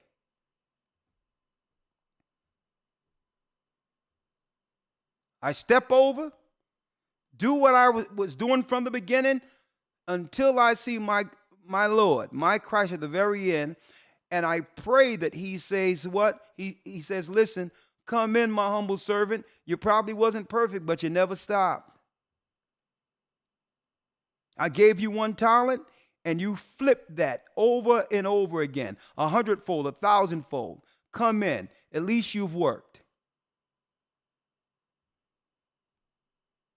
So people make themselves casualties, and guess what? We have to step over those casualties and keep going, folks. Don't let no one deter you from this truth, brothers and sisters, and make you believe that this is anything other than what have awakened and helped so many people. And let me say this real quick. See, brothers and sisters, a lot of you are on phone calls where someone say, listen, if it wasn't for you, I would be dead right now. And I say, listen, it's not for me. It's Christ had me in position to say what I had to say, to present what I have to present. And it was Christ who saved you. A lot of people aren't even a part of those conversations. I walked in the church Saturday out of nowhere. I wanted to just pop up and teach. And I'm going to be doing more of that. I'm going to be teaching from Philadelphia, from the pulpit, more regularly. You're going to see this. And a young man came out of nowhere while I was leaving. He made himself in my view. And I looked at the brother. I'm like, how you doing, brother? He says, Elder, I may not get an opportunity to tell you this. You know, you probably don't know me. But if it wasn't for what you said on one program, I would probably be dead right now. I'm like, all praises be to the Most High, brother. What are you talking about? He says, you probably don't remember, but I was listening. In the Philadelphia congregation. Never really had a conversation with him because there's thousands of people who come up and I interact with. Quote unquote, he stopped me, looked me straight in the eye and said, I really appreciate you, Elder. I wouldn't be here. I said, well, what happened? He says there was a diagnosis that they tried to put on me. And if I would have continued to take what they had, I wouldn't be here. And it was from that broadcast that I stopped doing that.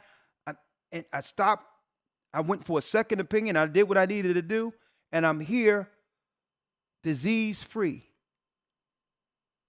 I had no idea when I did a broadcast it was going to affect and have that brother live, hearing what he needed to hear to live through something what?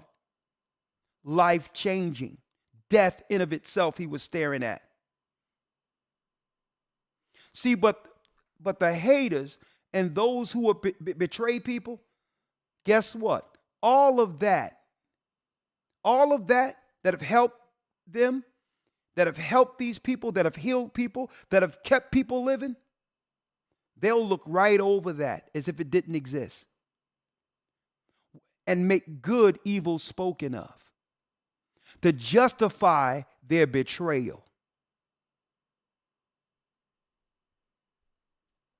To justify, because if they actually sit back and see how much this has helped so many people, they would have, at that point, there would be some level of introspect where they have to look into themselves and say, you know what? I'm tripping. I don't know why I've allowed the devil to view my brothers like this. Selfish. And that's what Christ was talking about. Only care about what their concerns are. Not realizing your concern should be up there on the cross with Christ. There's no man in this work or no woman in this work any better than any other man or woman. And we're not going to stop doing the work of Christ that he called us to do, to only tend and coddle someone's personal issues because they don't know how to deal with an offense. And I'm saying this out there, folks, because that's how betrayal happens. It's usually one instance where someone is offended and they're not dealing with it according to Christ. And then what? Satan starts to play in their mind And then they began to do what? Have an evil eye and try to begin to find all those who may have subtle issues to justify using these people to fight a fight that they should have fought by coming with the issue. Betrayers. I'm sorry, but it's deep to see prophecy unfold before you. It's deep to see it unfold before you. And you can love people, you can care for them and pray for them, but at the end of the day, betrayal is going to happen.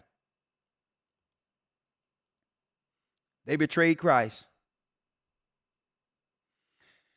And because iniquity shall abound, the love of many shall wax cold. Now, I wouldn't want to be on the other side of this prophecy concerning Christ. I wouldn't want to be the one Christ is talking about who would betray his own brother and begin to hate someone I once loved and cared for. I wouldn't want to, guess what? I can't even bring myself to be like that. Even if I know you are against me and attacking me, I still can't bring myself to hate a person.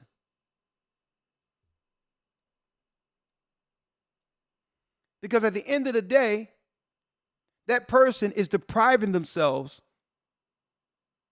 of a friend, of someone who loved them. And they're depriving themselves of that. So I'm like, well, the Bible says, iniquity shall abound, and the love of many shall wax cold.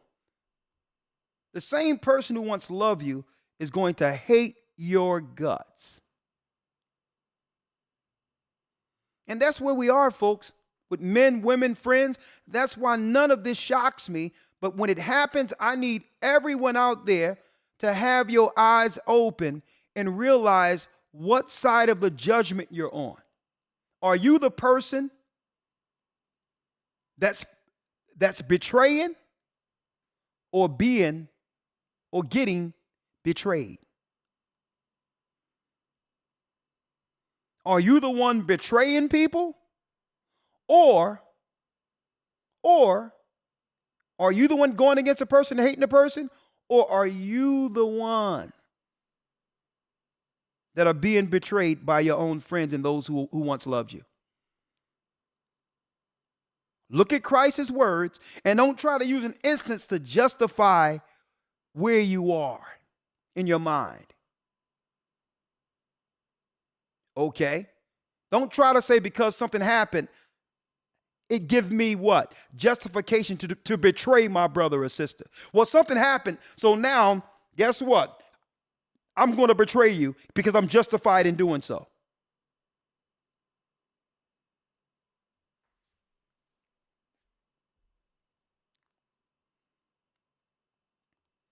So you have to watch it, folks. We're at the very end. And at the very end, when you see the scattering and the dividing out there, what you have to ask, brothers and sisters, at the end of the day, when it comes to a person who has the spirit of Judas or betrayal on them, what is your end game? What is your goal? Okay, everything you're saying is correct. What is your goal? What is your goal? Because if it's your goal to serve Christ, you ain't even got to talk about other people or do anything against other people or always talk about someone else. Go do it. Go do Christ's work. And Christ will show favor. You don't got to crap on someone else or come against someone else to justify your stances. Do the work. Do your work.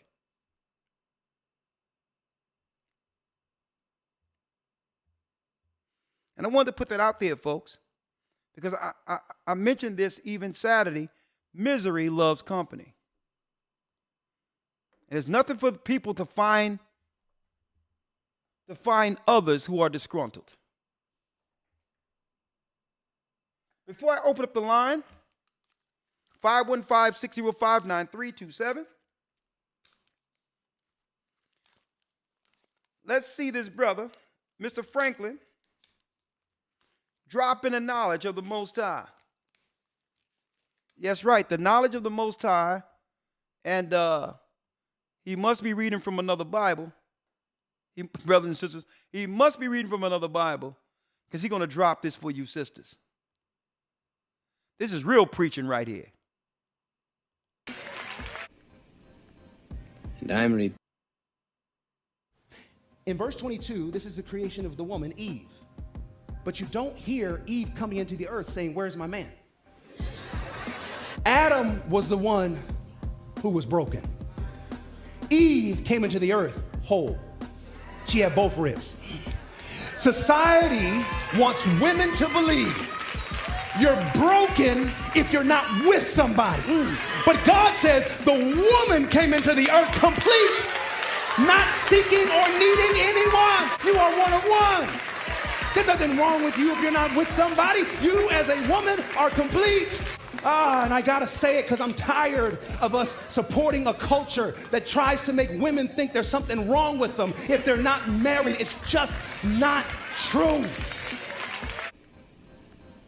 And I'm reaping all the benefits. He says, I'm reaping all the benefits. That's Satan. Check it out. In verse 22, this is the creation of the woman. Look Eve. at it again. But you don't hear Eve coming into the earth saying, "Where's my man?" Adam was the one who was broken. Eve came into the earth whole. She had both ribs. Society wants women to believe you're broken if you're not with somebody. But God says the woman came into the earth complete, not seeking or needing anyone. You are one of one. There's nothing wrong with you if you're not with somebody. You as a woman are complete. And I gotta say it because I'm tired of us supporting a culture that tries to make women think there's something wrong with them if they're not married. It's just not true. And I'm reaping all the benefits.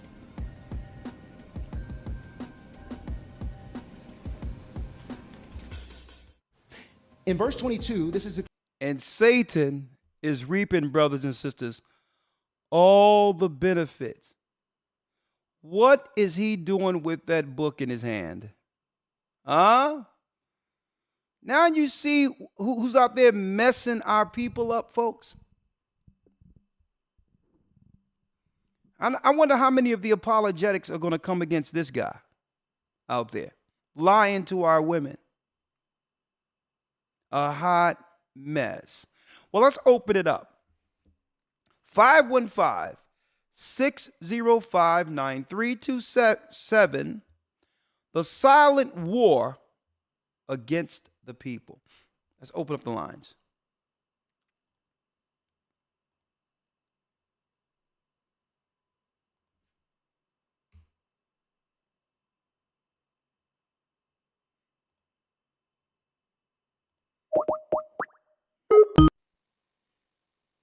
Blog Talk Radio. Welcome to Blog Talk Radio. Please hold and you will be able to listen to the show. All right. 515-605-9327.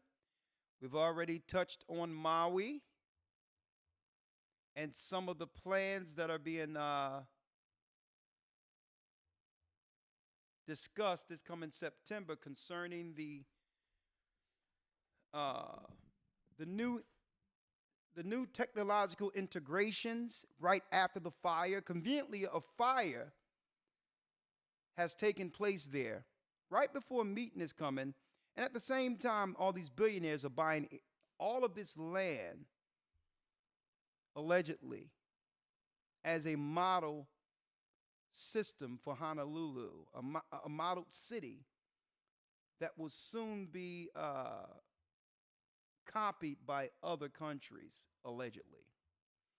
515-605-9327. I'm unmuted. Thank you, Elder Rawchaa. 678 area code, silent war. You're on the line with the Gathering of Christ Church.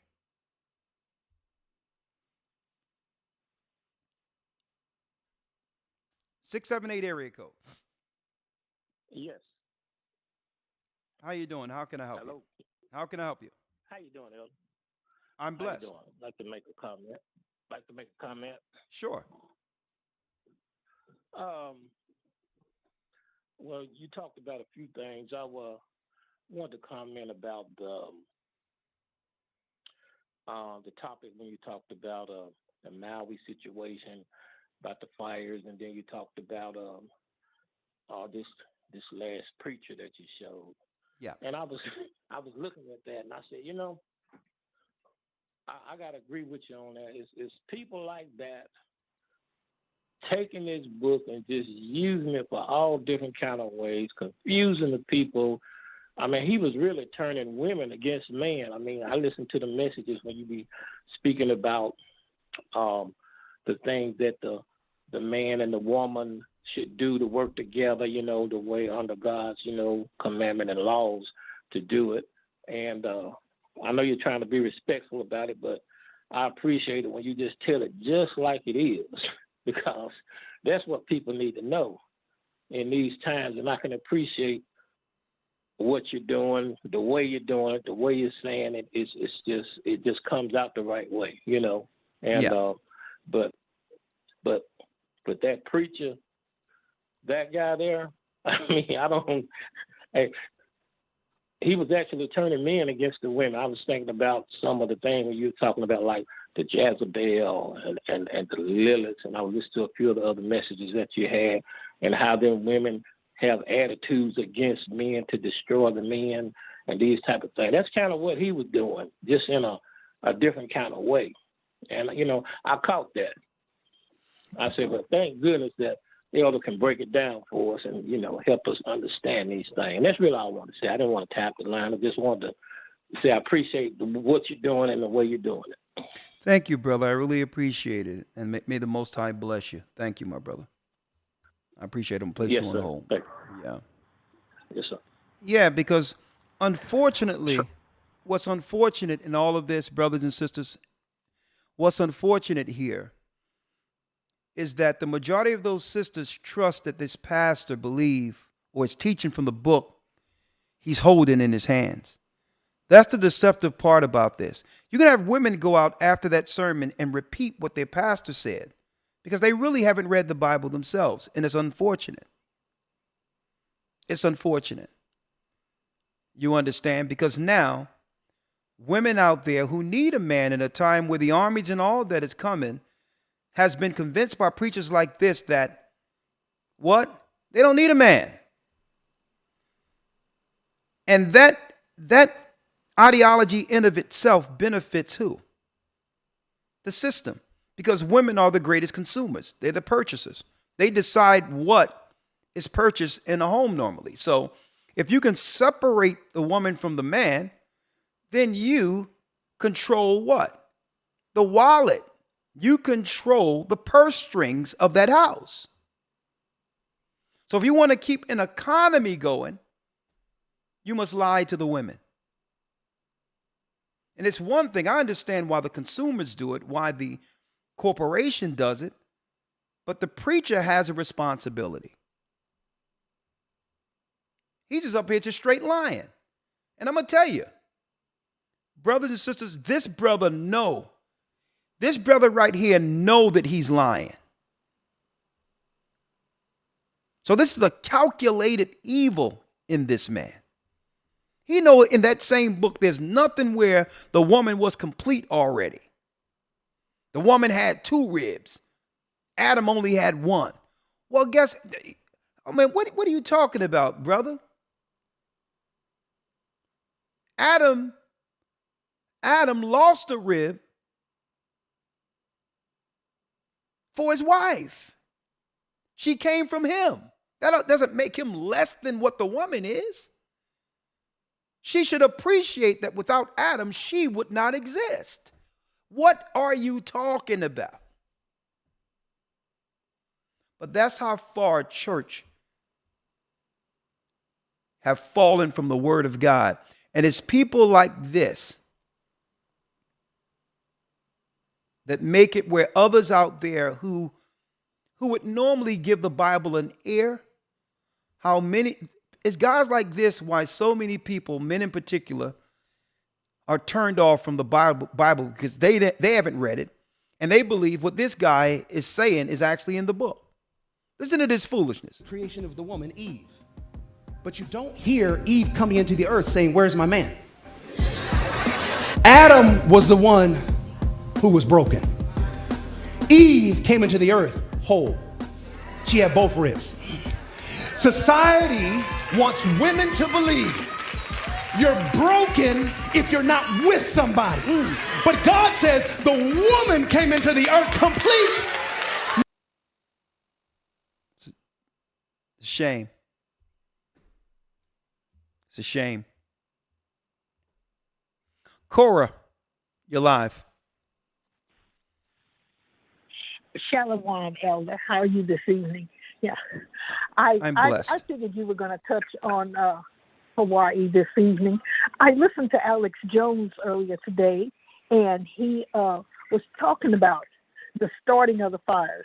The way it started, they didn't cut the, as he mentioned, Hold up. Allegedly. they didn't cut the bushes. Allegedly. Right. Well, allegedly. Allegedly. And he mentioned, he said, check it out. You heard it through the grapevine. You don't have to put any particular man on it, but this guy named Alex said, okay. Allegedly what? Well, I heard his broadcast.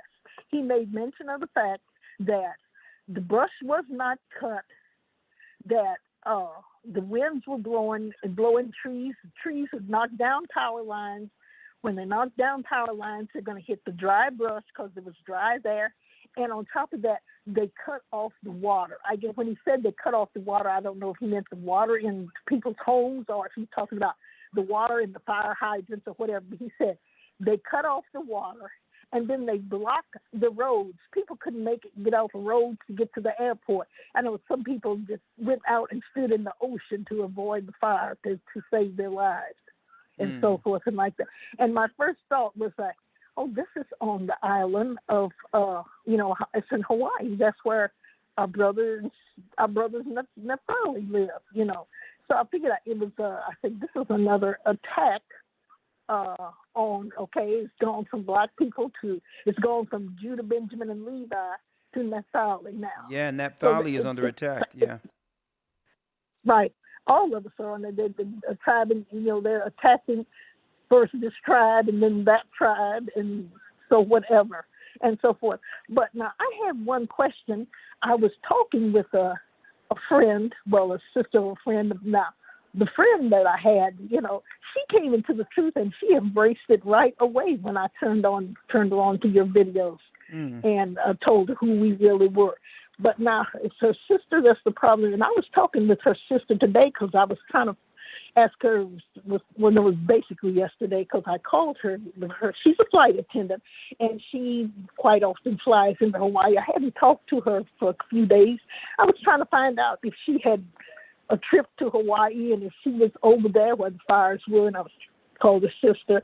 But her sister said no, that she had talked to another sister and that she was fine, she was okay. But anyway, I had it came up in your videos, and your name came up, and I was talking to her sister, and sister said, well, yeah, okay, well, I watched his videos, and okay, well, he might know what's all going on in the world, and then she brought on the thing about how you didn't touch on bringing salvation and how this and that, and other people that said that you didn't touch on that. I said, well, basically, getting closer to God and touching is just basically do what God said. He said, if you love him, you obey his laws. I said, just obey his laws. That's the way to get closer to God. And I don't know if that was the right answer, or is there any other thing else that I can tell her that she wants to know, because I guess she wants to hear all this bull excrement that these Christian churches would say in their sermons and everything like that. And I guess that's what she's wanting to hear, all of that. But I knew of no other way to tell her than, follow God's laws. That's the only way to get close to him. Do you have any other comment on that as to what I told her? Yeah, usually when people say, well, I'm listening to a lot of information he's bringing forth, but I don't feel or hear salvation. I've heard that many days, but their example of salvation is a doctrinal theater they're used to filling or seeing in a Christian church. Because when you ask them in particular, give me an example of what you're talking about, this salvation piece that you're not receiving here, they could never give an example. I've tried it. Salvation means to be saved. Christ, it tells us in the Bible, Hosea 4:6 states, my people are destroyed for a lack of knowledge. So if you don't know what's going on, how can you be saved? If we're showing you the tactics of the enemy who's conspiring against you secretly to destroy you, and through that, you choose not to participate in your own demise, isn't that salvation? When if you would have done what they told you to do, you would have died.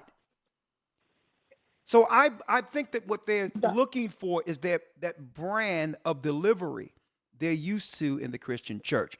They have been programmed to believe that's salvation. And see, when you put it on the table and let them know, no, salvation actually means saved, to be saved. And then you give them an example of that. All the salvation that's going on almost every corner in our ghettos right now and in our Christian churches, they're teaching salvation. And ask them, is that the salvation y'all talking about? Well, what about our children who are dying in number in that community?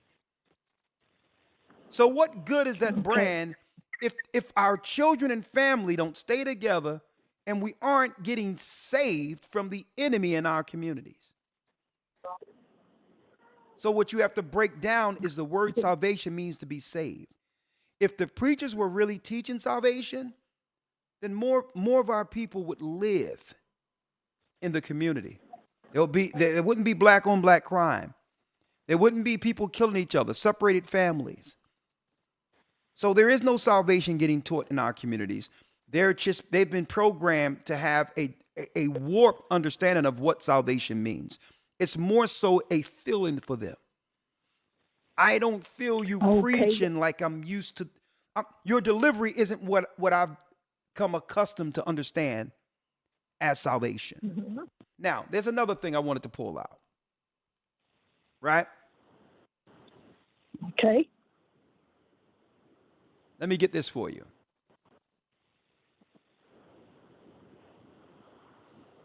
Let me get this for you. 1 second. I'm going to pull it up here. Okay. Let me get it. Hold on.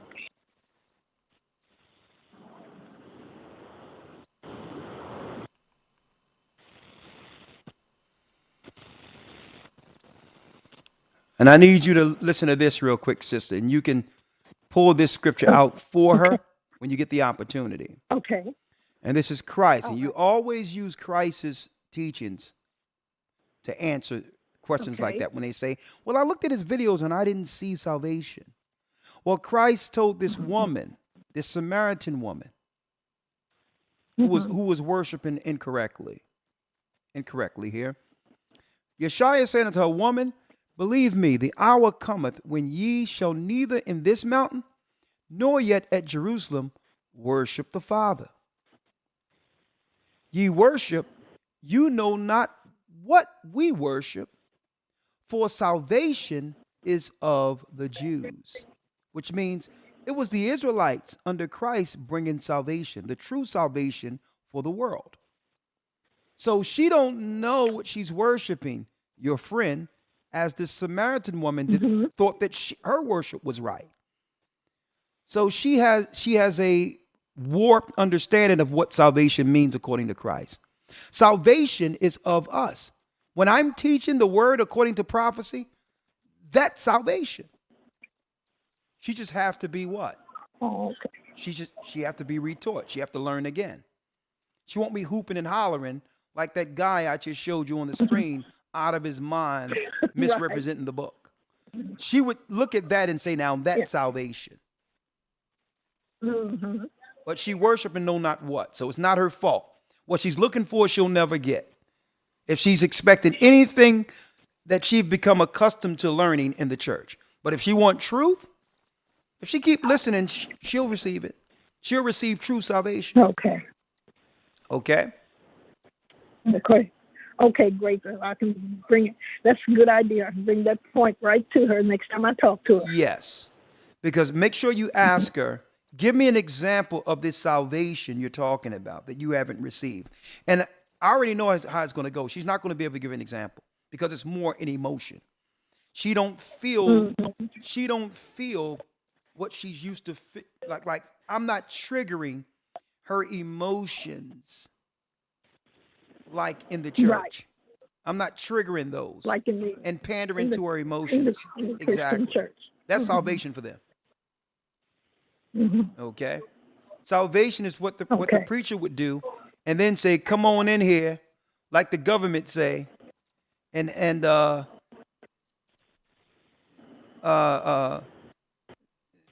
take the Jim Jones juice. Poison. Take the Jim Jones juice, okay, and you'll be saved. Right. You'll see you'll see your Jesus sooner than you think. All right, thank you, sister. Yeah. I appreciate it. Thank you very much for that information. Thank you very much. You're welcome. You're welcome. Okay. Hey, come take the juice and get your wings early. All right. 910 area code. That's Shalom, Elder. Lalani from Hawaii. My name is Oh, we have someone on the ground from Hawaii. Talk to me, sister. Bless you. Actually, my family is in Hawaii. Your family's in Hawaii. Florida now. Okay, what's going on in Hawaii right now? Originally from Hawaii. And what are they telling you then? Know what are they telling you? Say and can't say. Okay. Because I don't. Okay. I don't want to say the wrong thing because a lot of people that my family said that they have talked to their information has been flagged and blah blah blah blah. So I don't want to say the wrong thing. Okay. Well, let me direct it. Let me direct it and ask you a few questions. Okay. Okay. Okay, you say your family tried to relay to those outside of Hawaii what they are experiencing, what's really going on there, and by doing so, correct, they were flagged. They were flagged from what platforms? Their cell phones were cut off. Their communication with the family was cut off. They weren't. No, a lot of people have seen it on TikTok and whatnot, with all that garbage that's on there, saying, that they were, some of it is true, some of it isn't. Well, let me ask you this. Let me ask you this. Your family who's in Hawaii are saying, well, do they suspect or have witnessed something sinister that isn't getting reported on the news? A lot's been reported, and it's not getting through. No, what I'm asking you, are they saying from their view that there's something sinister outside of what the news is saying? Yes. Okay. Yes. Now, where are your family? Are they in Maui? Where are they? I have 42 adult cousins that are missing in Maui. Oh, my I have goodness. 32 of their children is missing also. So you have on Maui. So you have just in your family alone, there's almost 100 people missing. It's almost 100. I would say maybe close to 200. The reason is what I'm saying, sister, if you have these number of people missing from your family, how does that relate to the 99 they're reporting is missing? If you have more than that, when you have almost more than that missing from your family alone, if that's what you're telling me, you're allowed to tell me how many people of your family is missing. Okay, that's your family. Okay. The reason is, I'll let you speak first. I'm sorry. I know there's a delay here. There's a delay in between. But what I'm Oh, saying, okay. what I'm saying is the report we're getting is less than 100. You're saying by yourself No, it's more alone, than that. your It's family, more than your that. family alone is upward more than 100, right? Yes.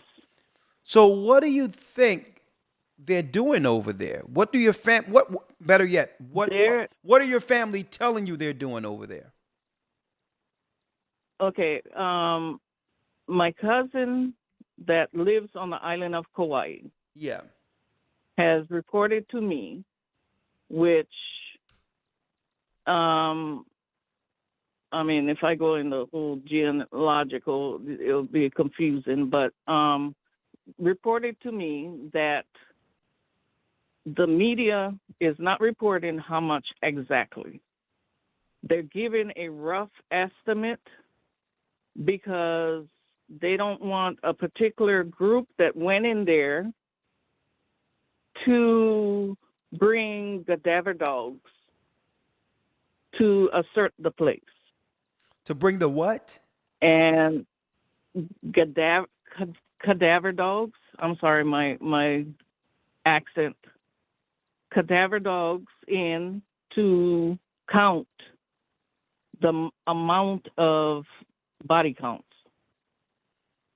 Oh. But from what my cousin was saying, that the actual number is not what the media knows or does not want to report. Okay, so it could be. Let's just do it for the sake of for the sake of I would say let's be even kill here.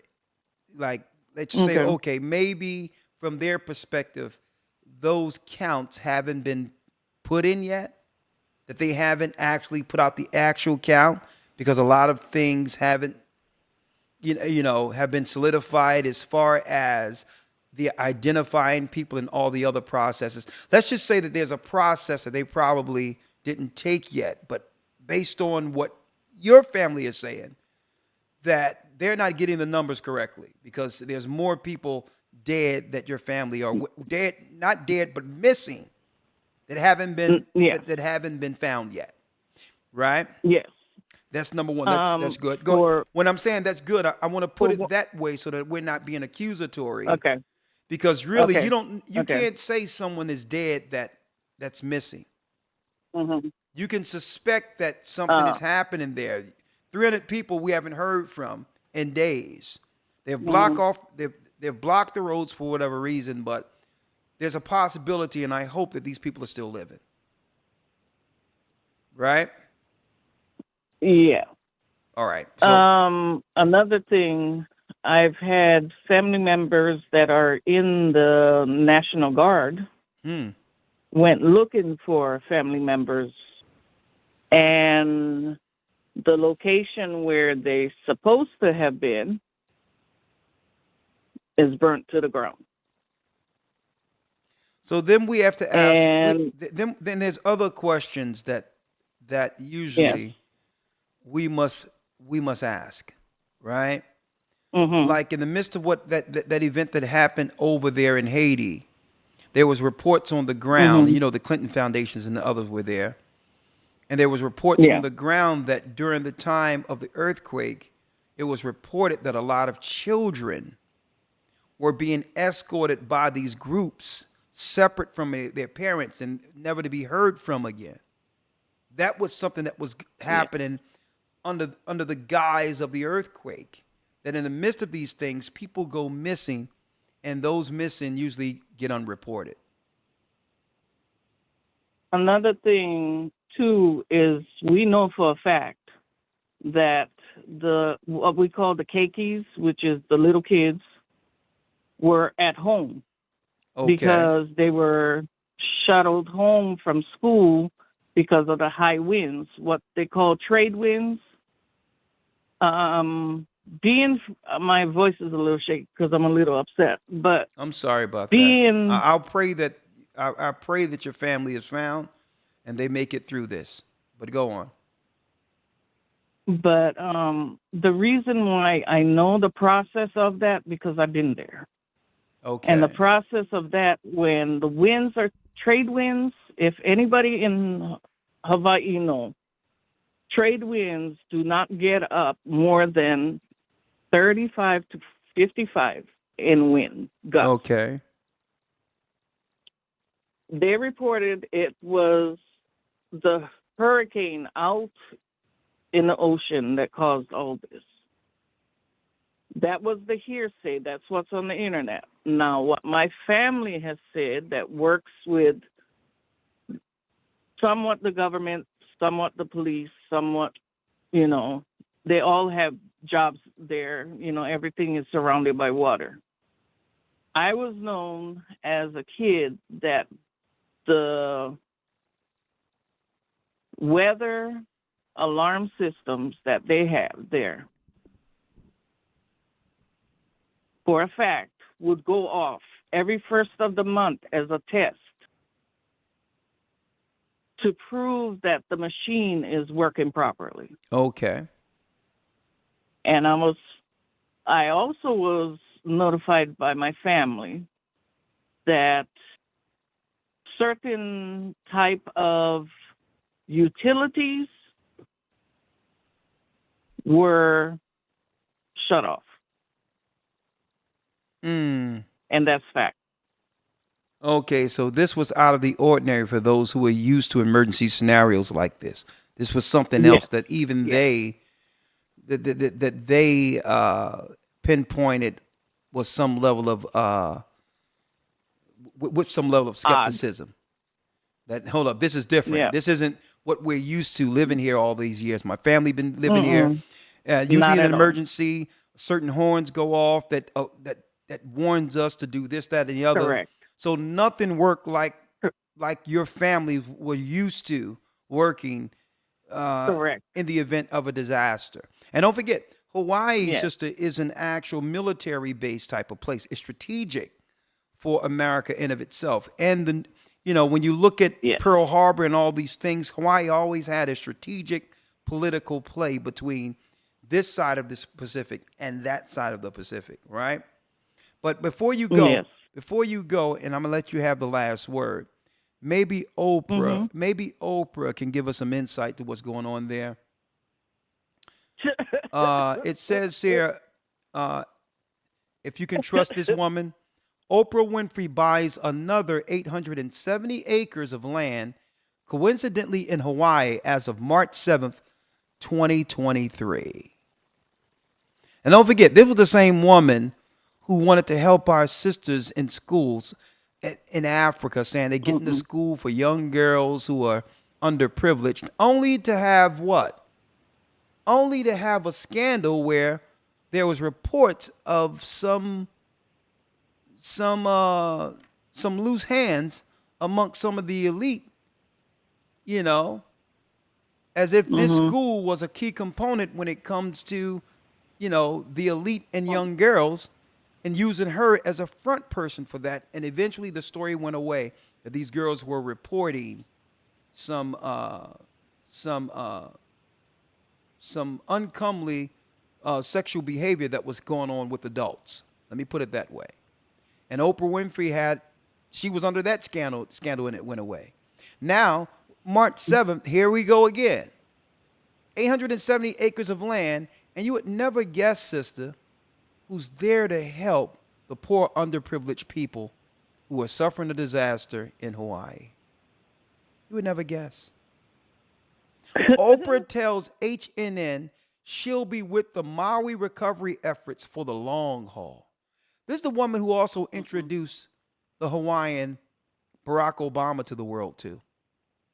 Or she was a front person that was used. They loaned her the couch. It was probably the synagogue of Satan who's using her as a prop.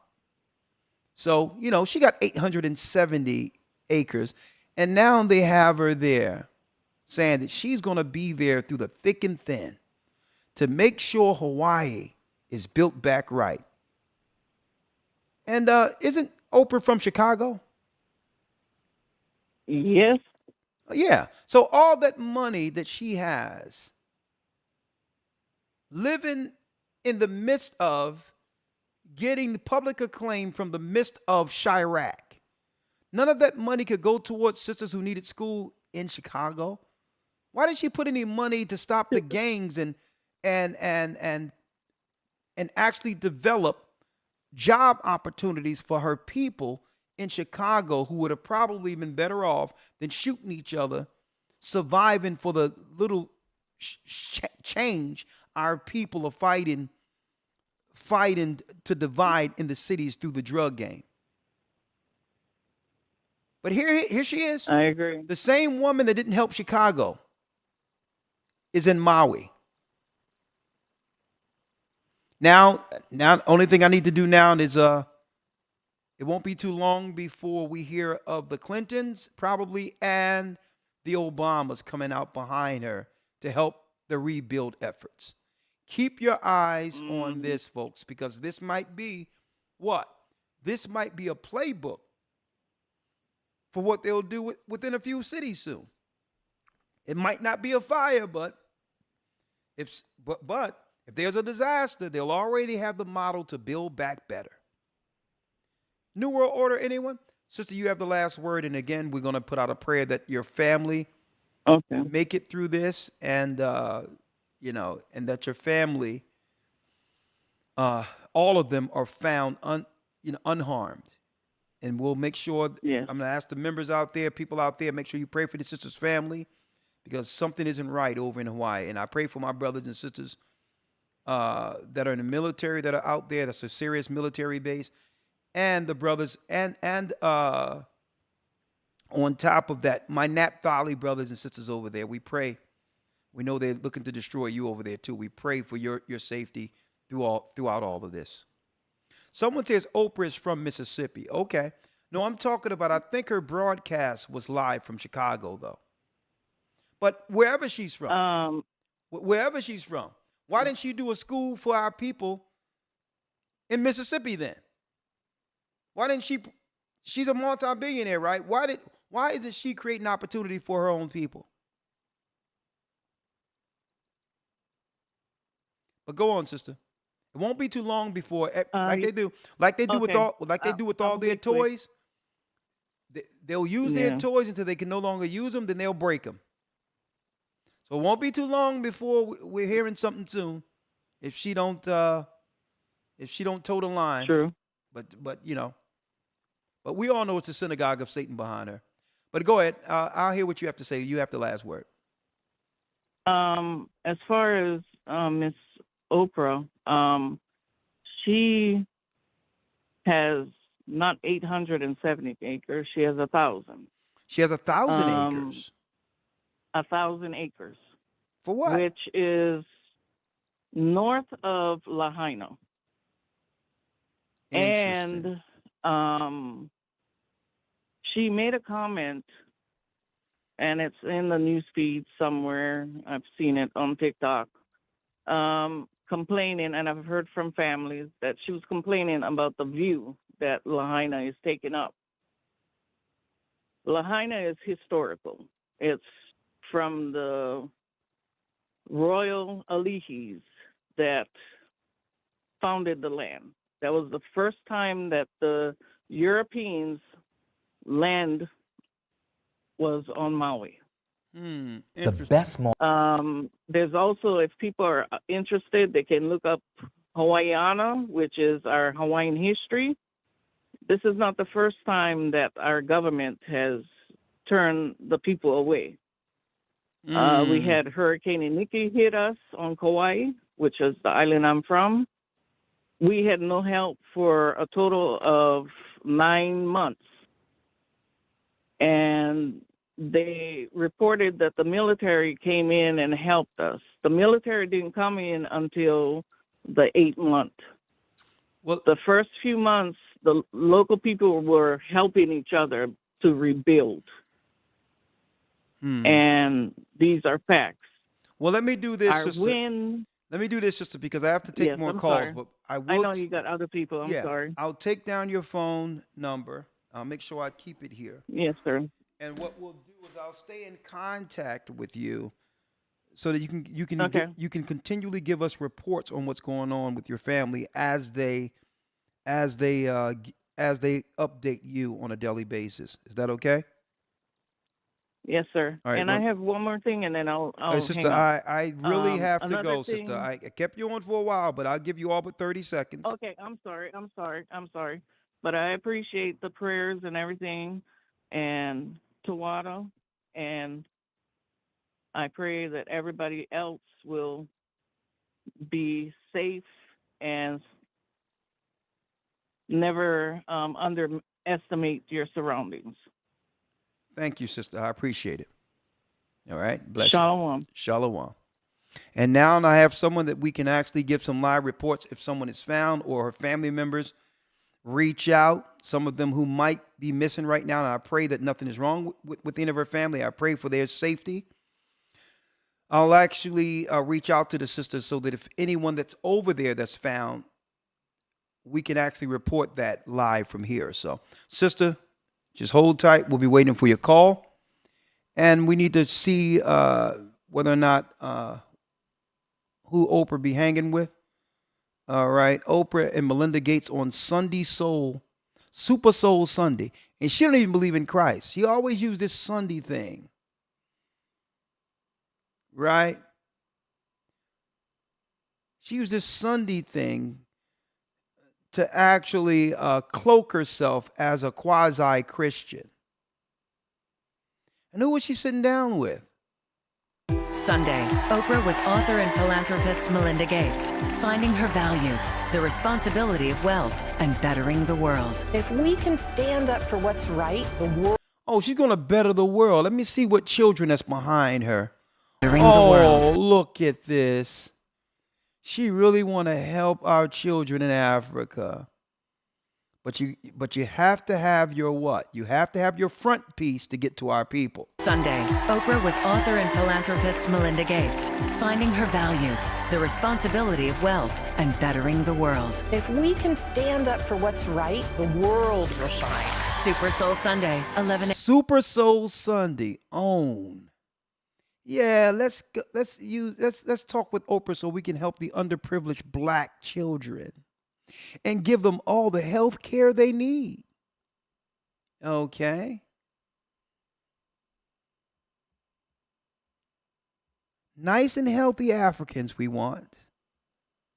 And if we do a really good job with reproduction and stuff and the jab, we can get that number as close to zero as possible. And by the way, I just released some mosquitoes out there that, we worked on to help out, to help out the world, Yeah. And I need y'all to check out how these Satanists operate, folks. They listen to the music. Listen to this. The trust in music.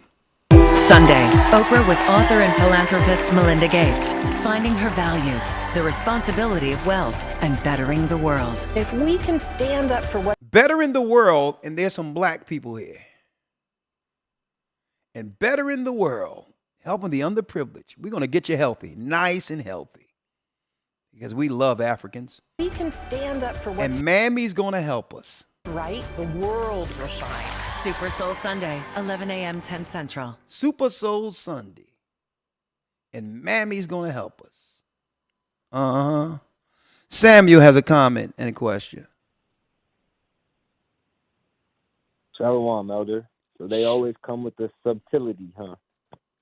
Yeah. It's let me tell you, this mammy mold works every time. I don't care how much money you put behind it. From the plantations to the corporations. The mammy zone, the mammy mold work with our people over and over again. It's just that mammy. It works. But the floor is yours. I want to just say double honors to you and the rest of the elders of the Gathering Christ Church. This ministry truly touched my life. I'm grateful for it. And when you spoke of the brother from the Philly body, that looked you in your eyes and, you know, just thanked you for the ministry and for the work that you do, you know. I think that our testimonies of how we got here, you know, I know that Christ called me to the Gathering of Christ Church. Christ called me to this work. He called me into the vineyard. I understand that. I understood that before because I was seeking, you know. The Bible says in Matthew 6:33, seek ye first the kingdom of heaven and all its his righteousness, and it shall be added unto you. You know, so the fervent ones and the ones that really came to this for the kingdom, you know, we're going to be able to endure, but that's going to come with much trial and much heresy, much division, much having to fight within, because we're Israelites after the inward man and not the outward. So those that are true Israelites, they're after the inward man, and that's a battle that all of us are trying to wage in these last days. Is that war on ourselves, to perfect ourselves and be a sacrifice for Christ, you know. But the testimonies that come with our prior life on how Christ brought us to this point and brought us to this church, I think is monumental on bonding with brethren in the body. I think that it's monumental with building a kingdom, because in those 70 in second address in the pseudepigrapha that was taken out, one thing that you'll experience in torment is how Ahia was there the whole time in all your decisions makings, and you denied it, you know. So we can use our past to. I'm sorry about that. I'm trying to pull something up. Go ahead. I'm listening. Go ahead. But we must move forward, and I think that if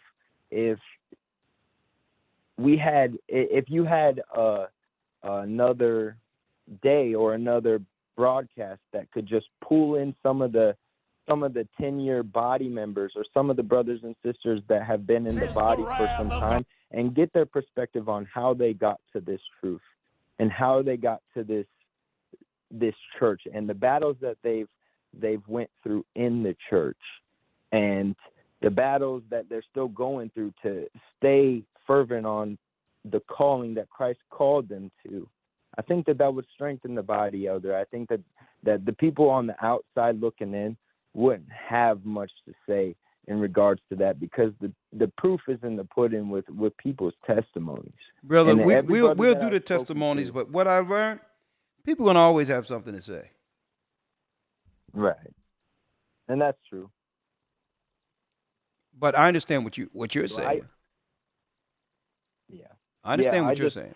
You know, I know that it's strengthening to hear people's testimonies, and even with this broadcast in itself, it does it. Absolutely, my brother. It's strengthened. It's strengthened brothers and sisters, and it mortifies. You know, it builds the foundation of our brothers and sisters who sometimes need that extra testimony to have them go and go another day and respect the spirit the Most High have done in this work. But I love to think what you're saying in particular. I like the fact that you're more so speaking of encouragement, and and even every time you come on the line, brother, there's encouragement, not discouragement. And what I find that some people only have something to say when it's discouraging, right? To discourage other people, Debbie Downers and others. So, but brother, you're right. We should have a lot of people come on and give their testimonies to actually, and we've done that before. If not for any reason at all, to strengthen others who may be going presently through some of their same trials. So you know what? I'm going to look into that, brother. Absolutely. Praise the Most High. Can I ask one more question? Yes, go on. Is in the book of Jasher, the 66th chapter, and the verse 15, is that the same Job that is in the Bible? Say that again. I can read it if you need. Say that again. So is the Job in chapter 66 of the book of Jasher? Is that the same Job that's in the Bible? No. No. Okay. No, that's a different Job. Okay, come. All right. That's all. If you want to, you can read it. You can read. You can write. You can go ahead and read it, and I can show you. Okay, come. You're talking about Jobab? It says Job. Go ahead, read it. From. It says here, Book of Jasher, chapter 66, and verse 15. And an officer, one of the king's counselors, whose name was Job, from Mesopotamia in the land of Uz, answered the king, saying, If it please the king, let him hear the counsel of his servant. And the king said unto him, Speak. I don't want to go into the rest of it, but I mean, unless you would like me to. But okay, because it says from the land of Uz. That was a different time period when you look at it. But what I'll do is I'll write that down. Chapter and verse? Chapter 66 of the book of Jasher, verse 15. 66 and 15. I looked at that first, and there was a conflict in the time period for that. But I'm going to look at it again, and I'll give you an answer by Friday, okay? Okay, come. All right, thank you. It's been a while since I've addressed that, so I'm going to look at it because I don't want to give you the wrong answer. But as far as I looked at it, because I did a Jasher timeline that I have. I'm still finishing. And it didn't fit the timeline. So, all right? So I'm going to look at it right after this, and I'll give you an answer Friday. All right? All right. The water. My brother. Shalom, right. brother. Shalom. Now, when I did this, let me show y'all something real quick, folks. When I told people that they've always used the same mold against us. This is what I meant. I'm going to show you what I mean. The same program they utilize.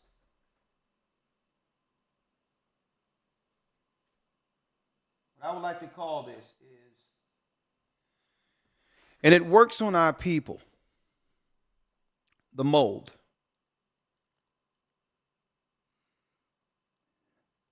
And it's a concept that have always been used through Hollywood. It's the mammy concept, right? Going with the wind. And you got the mammy concept where you have what? The model, the idea of beauty through Hollywood. The stereotypical woman or the white woman. How racist stereotypes still impact women. You would always have the mammy seek to do what? Do the bidding for her. She's doing the bidding for her man. But this is the prototypical stereotype that have been shaped through slavery and others to keep what? The community, our community, in check. See? Wanted to show that real quick. And then we have what? Same concept, different time period. So I would really want to look into some of the front companies or the companies that are operating with Oprah and who's behind some of these companies with her name purchasing all of this land. Because I don't know if they will let her, really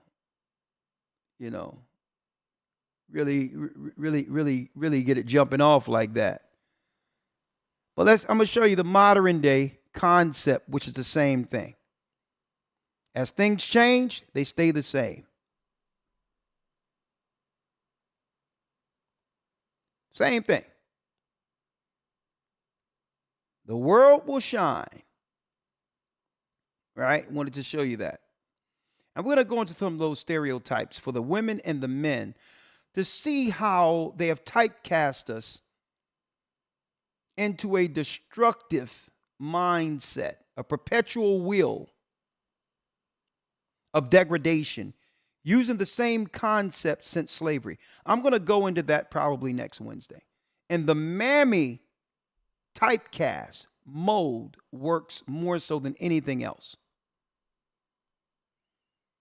Interesting, right? Interesting. Everything you're saying is quite interesting. See? The theater. Interesting. I'm going to go into that. The mammy mold. Oh yeah, we're going to get to step and fetching too. That's the other thing that they still utilize. Mammy and step and fetching. Samuel, I already had Samuel on. We have two more, and then that will actually end our broadcast for this evening. Nicole has a question. Shalom, Elder. How are you tonight? What you say? Can you hear me? Oh, I'm doing How well. are you tonight? I'm doing well. How are you? I'm good, thank you. Listen, I tell you, I so much that has come to mind since I first called that I do have a question, but I did want to comment on the the minister that you had who was speaking, and I noticed the rise of the effeminate man in the pulpit that is taking place in the black churches, and how they are always kind of the biggest advocate for women's empowerment. And even like when what was his name, William McDowell, I think the guy, he's a singer, he's a pastor too, which I don't know why, but he, when Roe v. Wade was reversed last summer, he had T-shirts on. All the choir members, everybody was they had T-shirts on in protest of that reversal. And he's a Christian singer and pastor.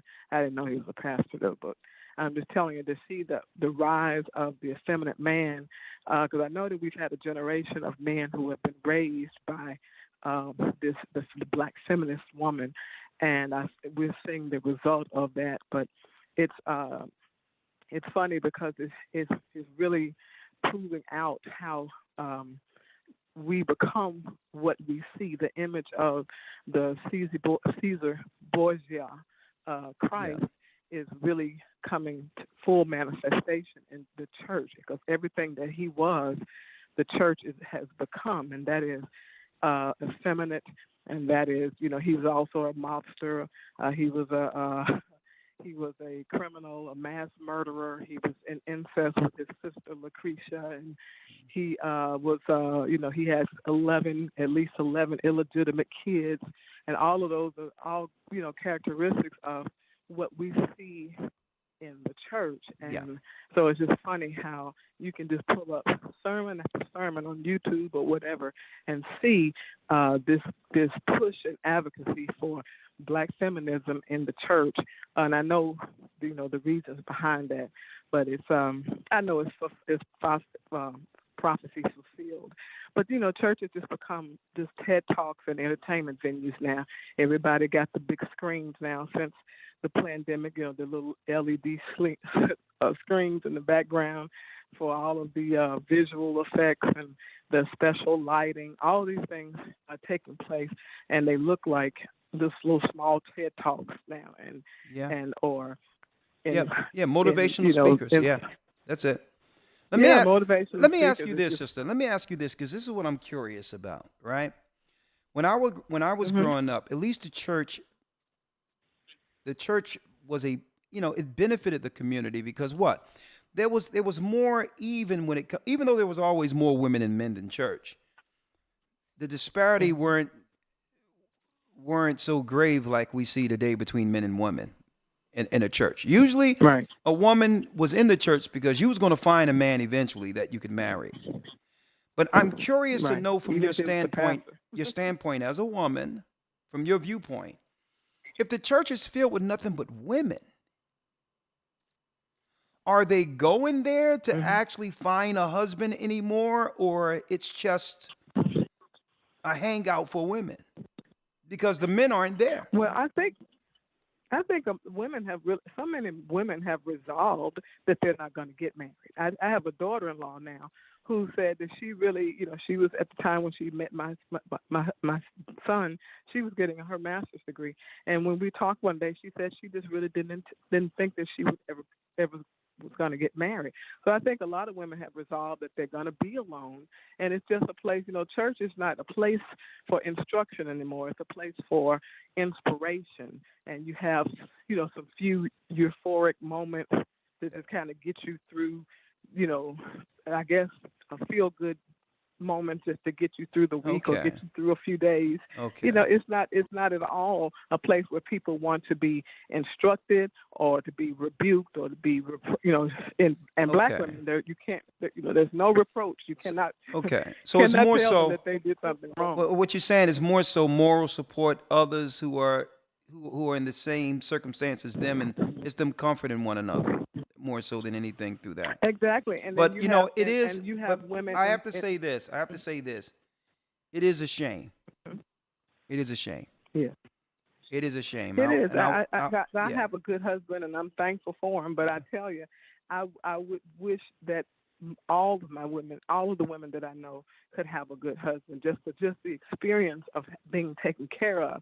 But I have nieces who are beautiful and have advanced degrees and things like that, and they are in their 40s. All of a sudden, they look up one day and they're 40 and they aren't married, and it's heartbreaking. And listen, let me answer. Heartbreaking. It is. Sister. I'm going to place you on hold because I got to answer this question. And please don't take any those who have objective views out of the chat. It's okay. The question is deceiving. No, it wasn't deceiving. That was an honest question I had. That's an honest question. From a woman's perspective, I wanted to know, because men and women have two separate views on things. And I wanted to know, since we were talking about this, the sister brought it up, that I wanted to talk about the church and how there's a bunch of women in there. At one time, women were going to the church to find good men. But there is no men in the church like it used to be when I was coming up. So they must be there for other purposes. Okay, and I that was an honest question I was asking. Okay. Let's see. Sunshine. Hello? Hold up, Sunshine. I'm gonna bring you in. Hold tight. Hi. Hold tight. I need you to really step in and just give it to us. Not too long. Don't give me 3 minutes of hello, okay? I'm gonna bring you in. All right. I'm gonna bring you in. Hold tight now. All right. But before we go, right? Someone is saying about the degrees and all that, but I think our sisters, even though they've accomplished so much, some of our women who were just given the direction of college and masters and degrees, I don't think our sisters knew back then that it was going to be a trade-off. That how much they was going to lose in exchange for the success that comes, or not just the success, but the degree itself. How much time would be utilized that would take away from them actually enjoying life as what? As a wife to a husband. I didn't think they understood. They thought that they could do it all, the degree and everything, and then a man will be waiting at the end of it. I think that society lied to our women when it comes to that piece in of itself.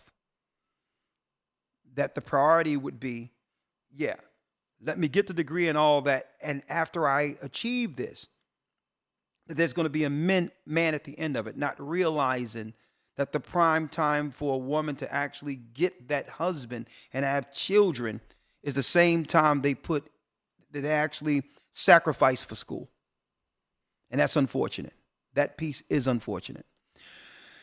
Let's see. Go ahead, Sunshine. Go. Hello? Yes. Hello? Hello? Elder, can you hear me? Floor is yours. Hello? Okay. Shalom, Elder. Oh, Shalom. okay. Elder. Hi, Elder. Okay. Wow. Many say they love Christ, but they hate Christ because of the majority that are doing the exactly what they want to do, regardless of what the word says to do. So there is, as Christ mentioned, with those who come in his name but are not for his turn, a worldwide, new whole world nation of hypocrites, thieves, and blasphemers. And the hypocrites who are indeed haters of Christ appeal in all their areas of our lives, so that this hypocrisy that they tote in their full-fledged disobedience and false pride against the Creator has become like interwoven and pervasive and progressive, filling up every nook and cranny of our lives in full attack to stifle out the life and light of the righteous, wearing out the saints, causing the confusions through the bio and weather mod wars and social wars and depravity, poverty, lack of access to bare necessities, contentions due to so many strange and unrighteous choices that they have, like media, nurtured in our communities, especially in all communities, and coerced in the weak among us who really rely on the help and arm of the strong. So in droves, many have waxed cold and getting colder as prophesied. Many have become heretical amongst us, and all amount to the same. The repeat offenders of Judases are exposed day and night from their pulpits by the truth, but are falsely covered with tokens of public performances, of philanthropy, or ongoing temporary worldly appreciations, and act of as if they're untouchable in their growing unbelief because their sins are mountain and have not yet been rewarded by judgment. But it's poignant and so clear that prophecy is right before our very eyes, that the Bible is true, and Christ comes in the volume of the book, whether people like our Savior or not. He is the Alpha and Omega, the Alpha and there from the beginning, and what he has experienced with Judas is what the prey who follows and loves him, actually truly loves him, will experience. For a servant is not more worthy than his master. And they hated and still hate Christ, our Lord and Savior. So they will hate all those who love the truth, the way, the life, and by grace we glory in tribulations, as it worketh our patience, experience, and hope onto our kingdom. And that's all I wanted to say, Elder. That's all I wanted to say. Bless you, Sunshine. Good hearing from you. Great hearing from you. Bless you. All right. All praises be to the Most High. That concludes our show for this evening. Thank you for your participation, brothers and sisters throughout the four corners of the earth. Goodbye. I would like to say, someone said, well, I came here for scriptures. We did the scriptures earlier. Okay, leading into the podcast. You missed it. Just review this particular video and you'll have the scriptures and the frame of reference that connects to this title. Unfortunately, unfortunate for you, you missed that, but we started opening it up a little later afterwards to field regular questions and just give some insight of what was going on over in Hawaii. But all in all, it was a very productive conversation this evening. There's a silent war against our people. It's the devil against the children of God, and he's also against the Gentiles who believe in Christ. It's time for us to stand together against this silent war and say no. They have in the world participate. The world is participating in their own demise by walking blindly into a pit. With that, I'm Elder Rawchaa of the Gathering of Christ Church. We thank you for all your support. The Academy this week, Truth About Modern Day Christianity, and we're going to give the testimony of Christ's trial, those who were there. And guess what? Yeah, those that were there during Christ's birth also was there at the trial when Christ was given up to the Romans. That's right. And they have an account on how Christ's birth happened. And I'll bring that history and more this coming Sunday in the Academy. With that, I'm going to say shalom. May the Most High be with you. Stay prayed up. Sin not. We will soon see Israel. And yes, the enemy is attacking us, trying to come against us, But I'm going to tell you, brothers and sisters alike, never give up hope. We've all made error and was directed negatively coming up. All right? So when I bring certain things forth, whether it be a man or a woman, if there's someone the Most High have for you in the future, especially if you're serving him, man or woman, don't give up hope. The Most High can always have someone on the other end. Okay? And give man and woman, all of us, an opportunity to do what we couldn't do before learning this truth, before we had the wisdom to execute God's will. So again, brothers and sisters, doesn't matter the choices we made coming up, never give up hope. Okay? Never. There's always an opportunity. With that, I'm going to say shalom. May the Most High be with you. Stay prayed up, sin not. And keep in mind, the Most High is calling back the children of Israel. Shalom. I'm going to get me some rest. It's a call, the Mexicans. From gathering news right now. The Negroes, Benjamin, the West Indians, Levi, the Haitians. Gathering is right now.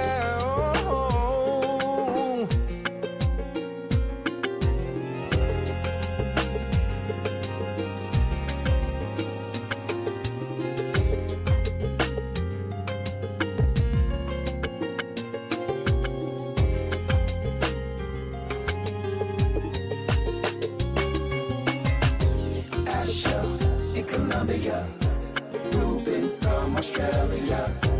It's a call, the Mexicans. That's who we be. Judah, the Negroes, Benjamin, the West Indians, Levi, the Haitians, Manasseh, the Cubans, Ephraim from Puerto Rico, and Valley from the islands of Hawaii. The Lord is calling back Israel.